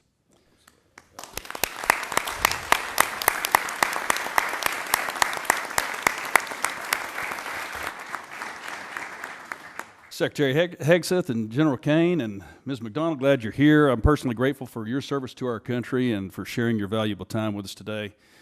Bring a non-traditional perspective to your tenure as chairman, having been a guardsman and an entrepreneur. Thank you for saying yes once again when called to serve, and also Distinguished Flying Cross and 2 Bronze Stars. You didn't get that by sitting behind a desk. You were a fighter pilot's fighter pilot. You helped the plan to bring down Scuds in 2003. So thank you for your service. And Mr. Secretary, I want to salute you for your leadership and action-oriented approach at the Pentagon. You've created a sense of urgency that General Kane refers to in his testimony, and back to the issue of what we're not talking about today, and it's recruitment. Because in this family business, all volunteer force of ours, parents and their children who want to serve our country are now no longer afraid to sign up for fear of them being misused or not having their merit being rewarded appropriately. So thank you. You've also highlighted our service academies in that effort. Mr. Womack and I both serve on the boards of visitors at West Point and the Naval Academy, so thank you. I also appreciate your guidance on using commercial solutions in acquisition and on reducing the inflation that we have seen in the numbers of flag and general officers. And I think we can make the Pentagon a triangle pretty quick. There are more Navy admirals in the various systems commands than there are in the fleet. That's too many flags in D.C. and not enough at the waterfront or on the flight line. But speaking of acquisition, I want to turn to the plans of a 6th-generation fighter. General Kane, in his prepared statement, states that the F-47 will continue to ensure U.S. air dominance for decades. I'm a fervent supporter of not only F-47, but whatever the FAXX is going to turn out to be. And I want to make that clear to everyone listening. Our Navy, our Joint Force, and our future combatant commanders need the Navy's sixth-generation fighter, the FAXX. Relying only on the Air Force's sixth-generation fighter does not solve our air superiority challenge, because whether they're coming from Guam or Diego Garcia, the DIMPs are already set and the missiles are already guided. It's a non-moving target. An aircraft carrier moves its DIMPy every 30 seconds. So we can't do either of those with only the Air Force's plan by. So we either want to win or we don't, and I know we want to win. We have to do it with the FAXX. And a 3-year delay is a de facto cancellation and a win for China, and they are watching. And don't take my word for it. They're conducting unrestricted warfare against us right now. And if you read the 36 guidelines from the 6th century, and they talk about how do you defeat an enemy, or Sun Tzu, you defeat them at home with fentanyl, by taking out our military members before they can even join, 70,000 a year. They're being successful in how they're doing unrestricted warfare, and that's exactly what they're conducting. They're also showing us their 6th-generation aircraft right now, and there's at least 3 that we know they're working on. We can't give the field to them and say 5th generation is okay for the Navy, but it's not for the Air Force. We must have both. So several well-informed, well-respected leaders shared with us the importance of having both the Air Force and the Navy 6th-generation fighters, Admiral Paparo, General Alvin, and Admiral Kilby, acting CNO. I'm not going to put you all on the spot, but I just want to make it clear. If you'd like to address it, you may. I'm just putting it that it's that important to me. So what troubles me about the Pentagon needing to be a triangle now is that one of my favorite movies is Office Space. Remember Milton? Milton down there with the swing line. We're not really sure what he did, but he sure made a lot of trouble for everybody. I think we have a lot of Miltons in the systems commands and down there in the Pentagon, maybe at Cape, who are telling you that we can't do something when we absolutely can. They need to go. So let's get rid of the Milton. Let's invest in this generational investment. I'd like to thank Chairman Calvert, Chairman Calvert, for his investment in the FAXX and the bill, and present to this subcommittee later today. So thank you all. Appreciate it. Okay, go Navy. Mr. Morelli, you're recognized. Thank you, General, Chairman. I'm grateful for your service and grateful, Mr. Chairman, for the hearing today. I don't want to pile on, Mr. Secretary, and I'm brand new to this subcommittee, but I will say that in the same way we wouldn't go into battle without knowing the number of troops, our weaponry, the number of armaments, equipment, supplies, it's really almost impossible for this committee to do its job without details from the President, from the Department on a budget request. So I wonder whether or not we could get a commitment from all of you to come back before the committee when the full, the President's budget request has been delivered, so you can answer questions in detail about it. Certainly, we'll make sure you get those details, Congressman. Well, getting the details is important, but also being able to answer questions about those details and what they mean, I think would be helpful. So obviously, you know, this is the chairman's decision, but I would ask you to consider coming back before the committee when the President's budget request is submitted to us, so we could get your sense of the various items in it. I want to go back to a topic I think Ms. Kaptur raised, which is Ukraine, and I really appreciate your comment that when you referred to partners on our side like Ukraine, so I'm glad we still consider them partners on our side. Last week, the Ukraine Defense Contact Group met in Brussels. I know we did not attend, you did not attend, and I don't believe you appeared even remotely, but that was a meeting which allies coordinated billions in aid to help Ukraine. We're talking about funding right now without a budget, without a plan to sustain U.S. support in what I consider the most serious conflict in Europe in a generation. So can you at least give us a sense, Mr. Secretary, of the presidential drawdown aid authorized through January 20th? Do you know how much has actually been delivered? Which PDA? Just the presidential authority that was given through January 20th when the new administration took over. PDA 71 through 74, and there's a 75th, which has not been allocated, and we're in the middle of drawdown 71 through Okay, and do you have a sense of the, how much has actually been delivered? I don't know the exact amount that has been delivered, but we're actively monitoring it as well as the lifespan of certain munitions, what munitions remain critical for us, critical for them, critical for allies like Israel. We're paying very close attention to that. Okay. And you can give us a detailed, thank you. Do you know whether the department or the president is prepared to ask for funding for the Ukraine Security Assistance Initiative, and at what level? It is a reduction in this budget. As you know, this administration takes a very different view of that conflict. We believe a negotiated peaceful settlement is in the best interest of both parties and our nation's interests, especially with all the competing interests around the globe. I don't think the word victory has been well defined, or the path to it. And as a result, a path to peace that stops the killing and the carnage is something that President Trump is very invested in. Well, look, I would certainly, I think I would define victory as making sure incursions, illegal incursions by the Russian Federation into Ukraine, which is a sovereign nation, would be a victory, but I'll leave that aside. I want to just touch briefly on, with the limited time I have, the President's announced $175 billion Golden Dome. It's been talked about. I know that what has been talked about, we understand that reconciliation includes a $25 billion down payment. We haven't really received much in clarity on the specifics. Can you tell me what the $25 billion will be used for? Excuse me. There are many specifics that are not fitting for this setting. We're happy to get you at the appropriate level the specifics you request. But what we've done is we've built out the entire understanding of what the architecture would look like, ensuring it includes existing capabilities that can be fielded rapidly. As President Trump has made the case, we need this now, not conceptually in the future. You know, we had SDI under Ronald Reagan, which was a concept. We've fast forward to the ability to deliver these things, and the American people deserve that kind of protection. So multiple layers from multiple different types of threats, coordinated with sensors, both on the ground and in space at other layers.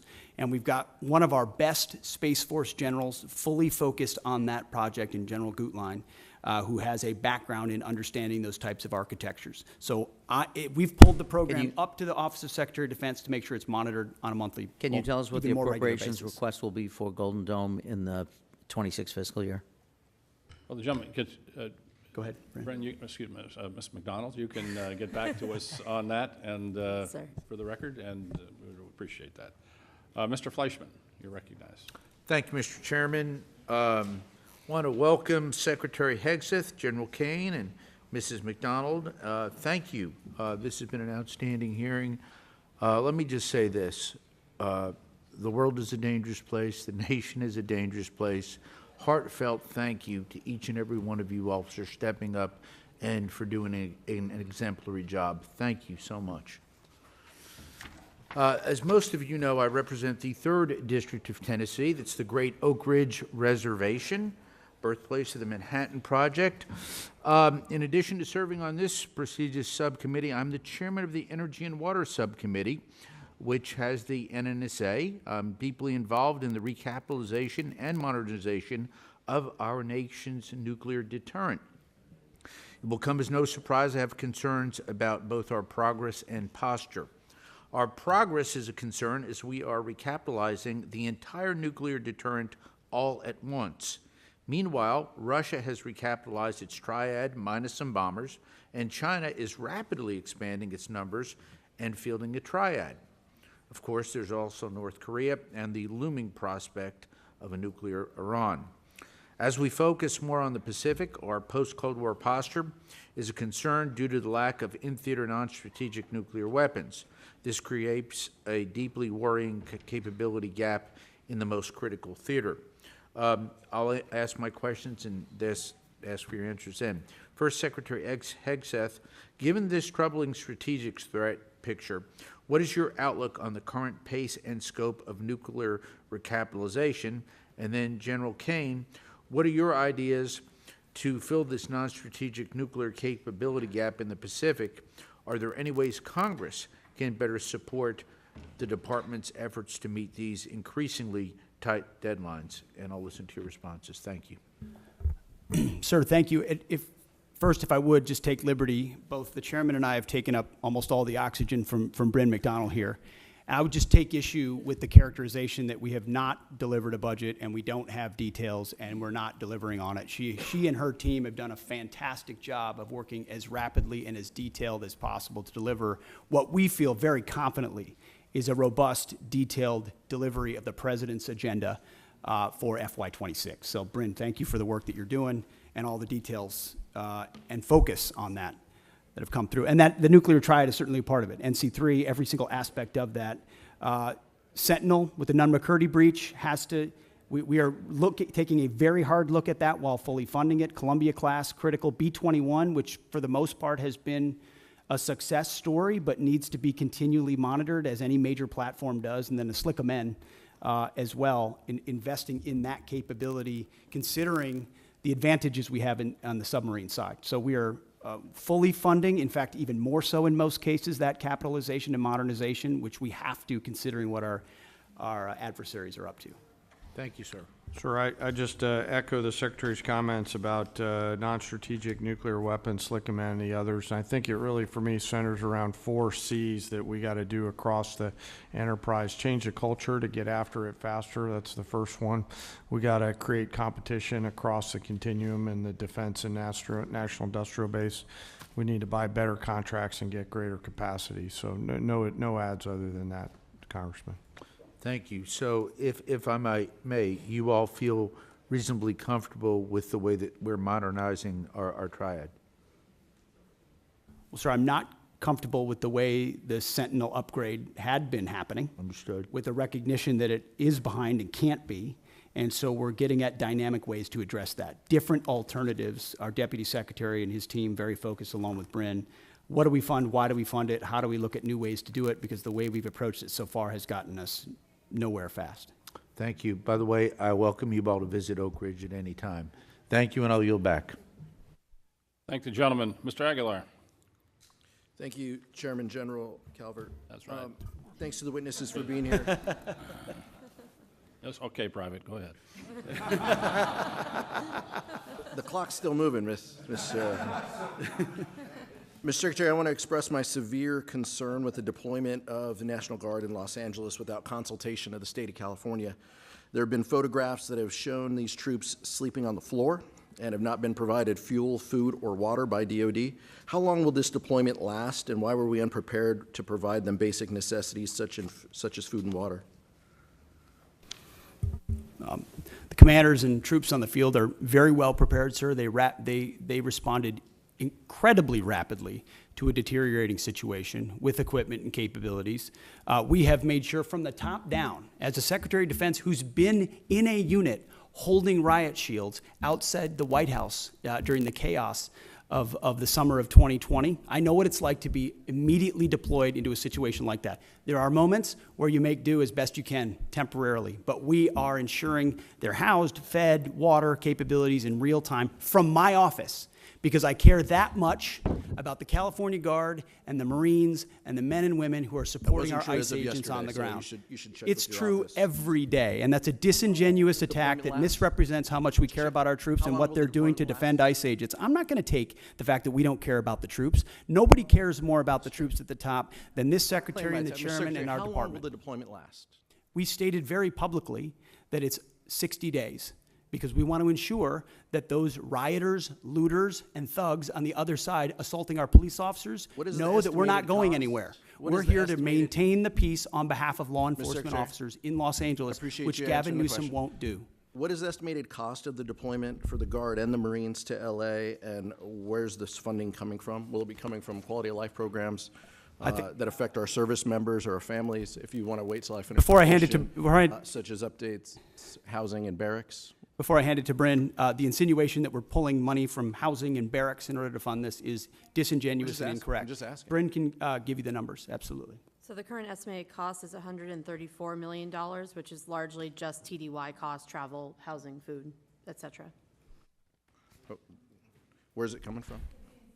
That's the cost, but where's it coming from? Their O&M accounts. With the most recent deployment of the Marines, Mr. Secretary, what's the justification for using the military for civilian law enforcement purposes in LA? Why are you sending war fighters to cities to interact with civilians? Every American citizen deserves to live in a community that's safe, and ICE agents need to be able to do their job. They're being attacked for doing their job, which is deporting illegal criminals. That should happen in any city, Minneapolis or Los Angeles. And if they're attacked, that's lawless, and President Trump believes in law and order. So he has every authority, and he has done mobilizing National Guard or active duty troops under U.S. code to protect federal agents in their job, which is exactly what we're doing, and we're proud to do it. We're proud to do it. 10 U.S.C. of the U.S. Code 12406 as a legal basis that the President used cites 3 examples and circumstances for the Guard: invasion by a foreign nation, rebellion or dangerous rebellion against the authority of the government of the United States, or the President is unable with regular forces to execute the laws of the United States. Which authority is triggered here to justify the use? I don't know. You just read it yourself, and people can listen themselves, but it sounds like all 3 to me. If you've got millions of illegals and you don't know where they're coming from, they're waving flags from foreign countries and assaulting police officers and law enforcement officers, that's a problem. The laws of the United States? No, the governor of California is unable to execute the laws of the United States. The president, you said all 3 governor apply. of the California has failed to protect his people, along with the mayor of Los Angeles, and so President Trump has said he will protect our agents, and our Guard and Marines are proud to do it. The law also says, Mr. Secretary, that the orders for these purposes shall be issued through governors of the states. You and I both know that President Trump has all the authorities necessary, and thankfully he's willing to do it on behalf of the citizens of Los Angeles, on behalf of our ICE agents, and behalf of our country. We've also pulled $1 billion for the border as well. So this just goes into the same fund, 134. What did Congressman, what's the 134 million? I was asking Ms. McDonald. Okay. 134 million goes on top of the $1 billion that's been pulled for the So border. the funding that was pulled for this year was largely in FSRM, and in this budget, we're actually looking to plus that funding back up to backfill that for our troops and for their families. Thank you. Thank you, Mr. Chairman. Thank the gentleman. Mr. Valadeo. Thank you, Chairman. Thank you, Secretary. Thank you, General. Thank you, Ms. McDonald, for being here. I know a lot of things have been asked already, and since I'm the bottom of the totem pole on seniority here, all my questions get asked first, so I'll hit one that's a little closer to home for me. Secretary Hegseth, thank you for addressing the challenges military families have faced under the Global Households Good Contract. I've heard directly from my constituents about these issues, so I appreciate your I've heard directly from my constituents, so I appreciate your directive to review the contract and raise rates during peak PCS season. Can you commit to continuing to work with us to monitor the impact and make further improvements as needed? Sir, I appreciate the question.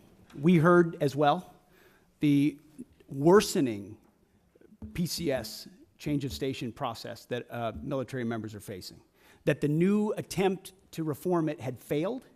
And we got that word quickly. And when we did that, we didn't try to excuse it away or cover it up. We immediately confronted the process. We fired the person in charge. And we said, we're going to, in this peak season, plus up the amount we reimburse so that families are reimbursed properly. And we use both systems, the legacy system and the new system, to ensure their needs are actually met.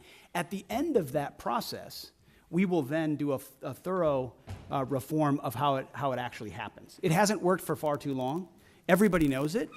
It's about time we take a look at the process. I mean, think about the things we can deliver in real time to people in far-flung places across the country and across the world. And you can't reliably move an E4 from California to New York and ensure that the goods get there within a week. That's a failure of the United States military, and we're going to fix it. I appreciate that.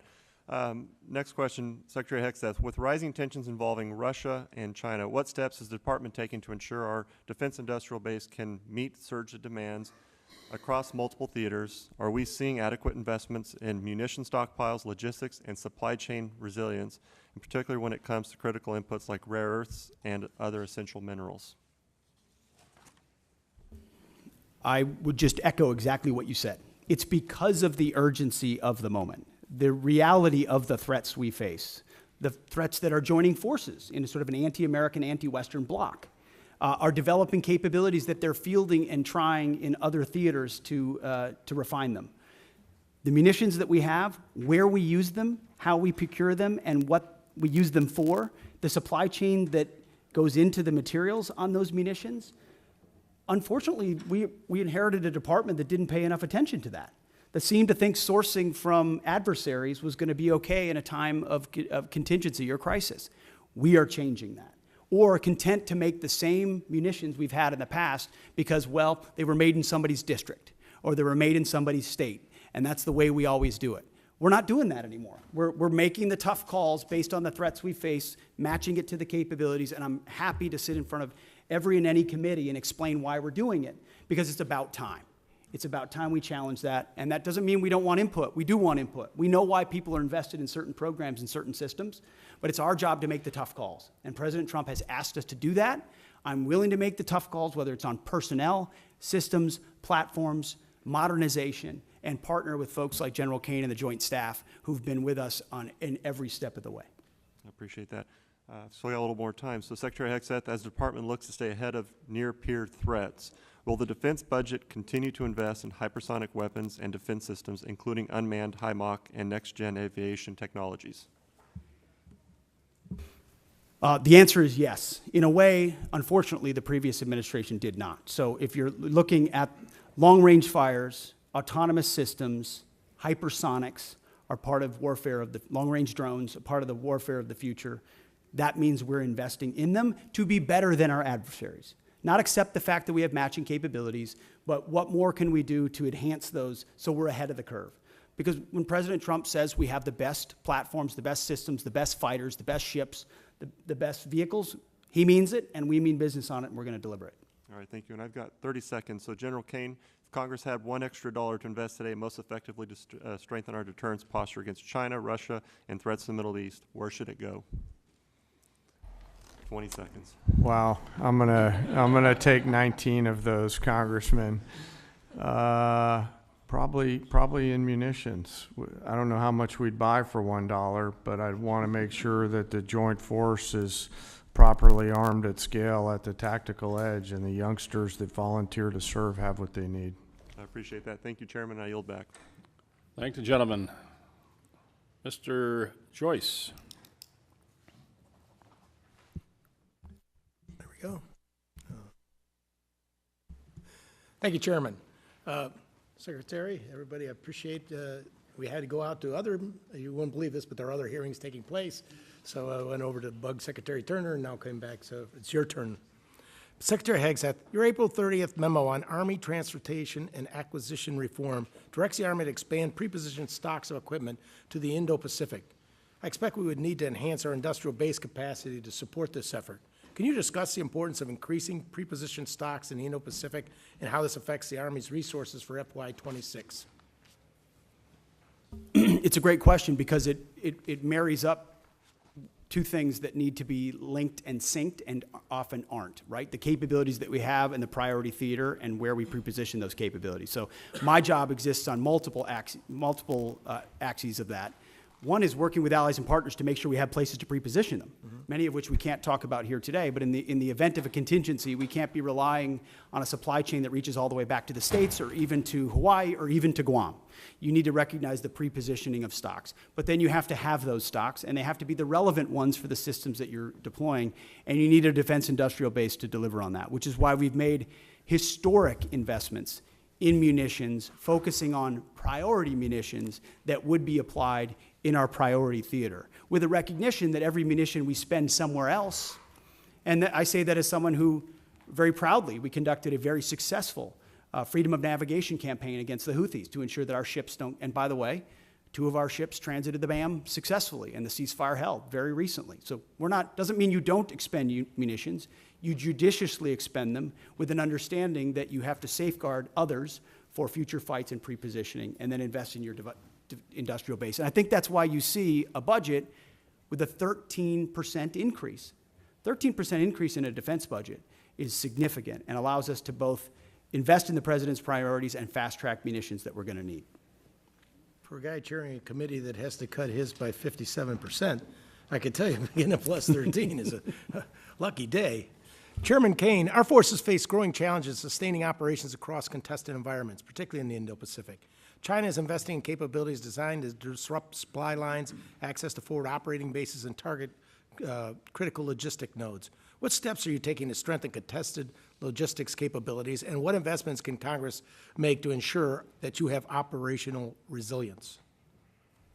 Well, Congressman, thanks for the question. You know, history tells us that the professionals talk about logistics, and that's what was the big differentiator between us and our adversaries in World War II, is really the logistics power.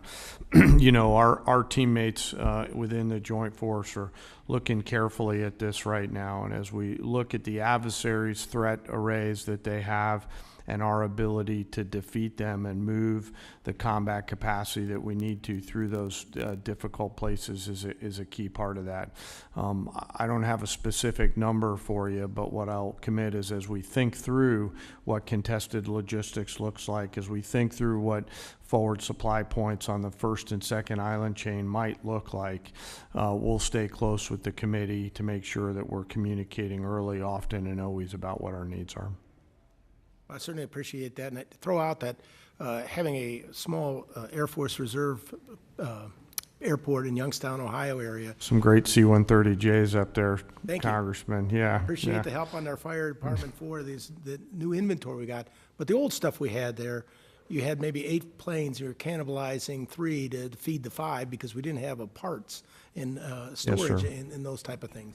And I think that's has played out in other areas for us as well. And we need to not only make sure we have the manufacturing industrial base, but we also have the ability to have the parts and inventory on to keep all those things online, or we have to remove them from service. Yes, sir. I know General Alvin and the team at the Air Force is looking hard at that too, to make sure that we've got the right stuff on the shelf prior to that we need, not just in the C-130 community, but the other airframes within the Air Force, and frankly the Joint Force. Parts are always going to be a driver, and I'm really encouraged by the innovation that's happening to look at things like additive manufacturing, where we get a hold of the specs from companies like Lockheed and others and can just 3D print right on the spot of the requirement.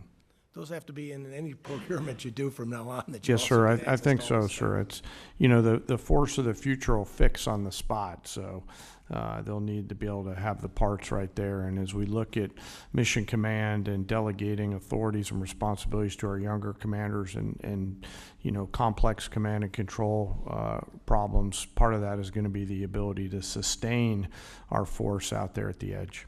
Thank you very much, General. Yes, sir. I yield back. And thinking of logistics, it made me think at, what was it, General Marshall, who went out in the 30s and met with a young lieutenant colonel, and said, "It's the best logistics officer I've ever met." And that was General Eisenhower. 3 years later, he was a 4-star general. So wars, logistics are important. Mr. Anderholt, you're recognized. Thank you. Thank you, Mr. Chairman, and thanks everyone for being here today, this morning. And as we wrap up the hearing today, let me say the Golden Dome Initiative represents, in my opinion, a substantial investment in our national security, and I credit this administration in pursuing this bold project, and I share your ambition for it. So thank you for moving forward on that. I want to follow up with from my colleague from New York. The President has said that he has chosen an option that will total $175 billion. Can you confirm that number, and when do you hope to make this system of systems operational?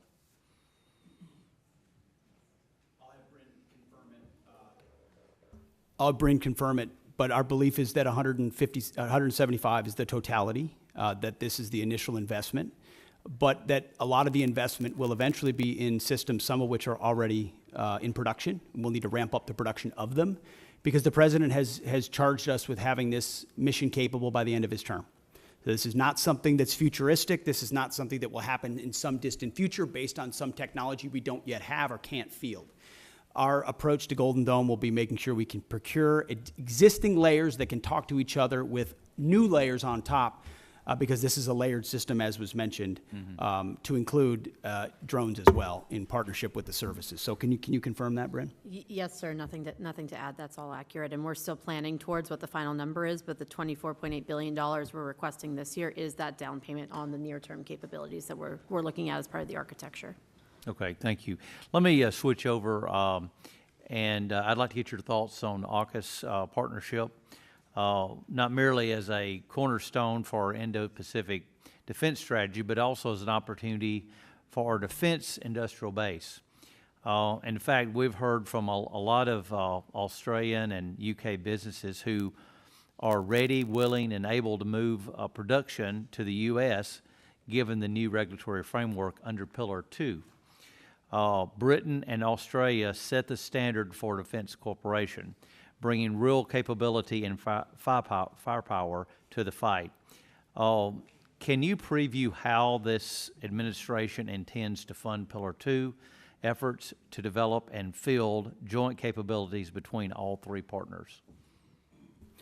It's a great question, sir. I've spent a great deal of time with both Minister of Defense Marles from Australia, as well as Secretary of Defense Healy from the UK, to really get our arms around what would be mutually beneficial in this trilateral arrangement. So there's the recognition with Australia in Pillar 1 that they're investing in our defense industrial base. We want to provide them capabilities. We want to make sure those capabilities are part of how they use them with submarines, but also how they integrate with us as allies.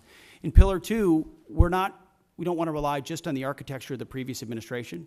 We're looking at sort of the opportunity for a signature program or programs we can work on together that benefit all three, that create processes or procurement opportunities of systems we need for future fights. And we've had, in fact, as recently as last week, I spoke with Secretary Healy about that, and we're looking for those 1 or 2 signature programs. We've got a menu of options. We're at the point where we'll get to right-sizing it and determining it.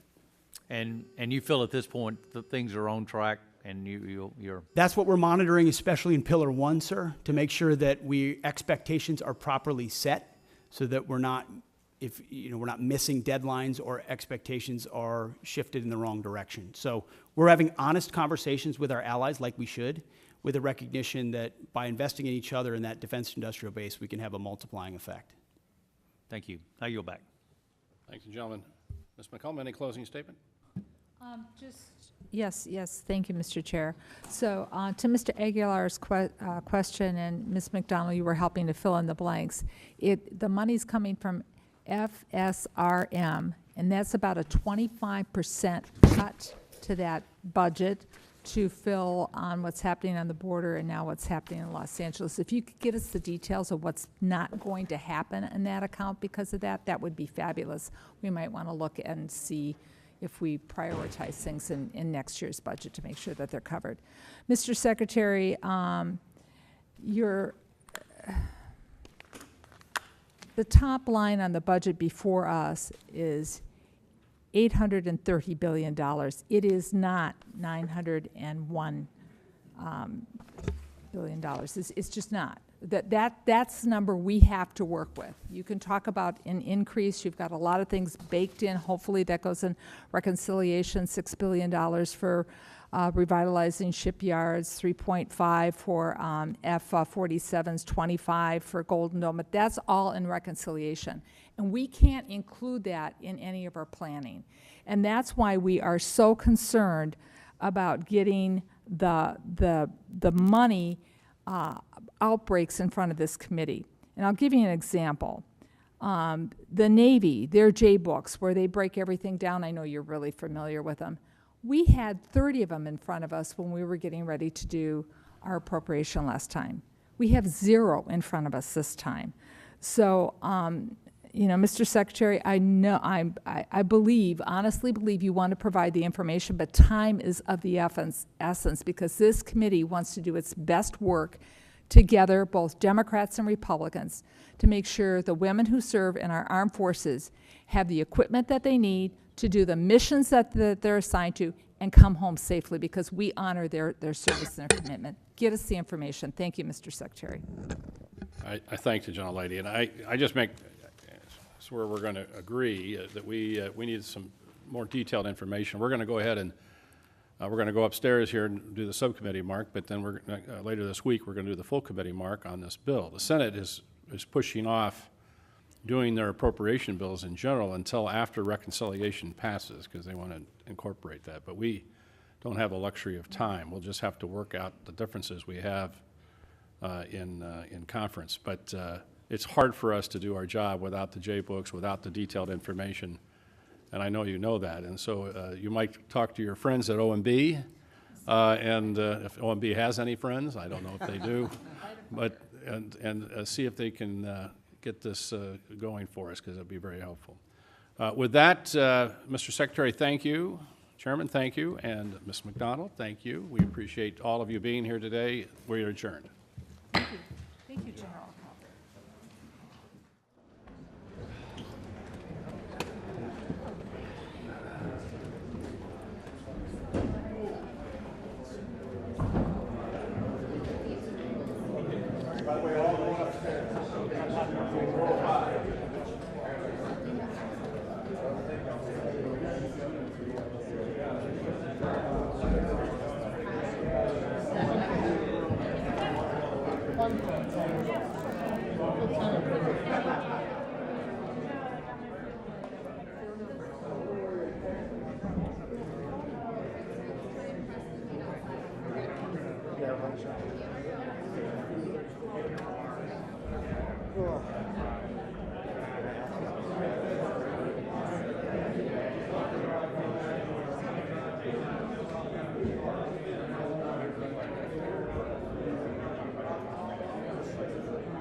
Much people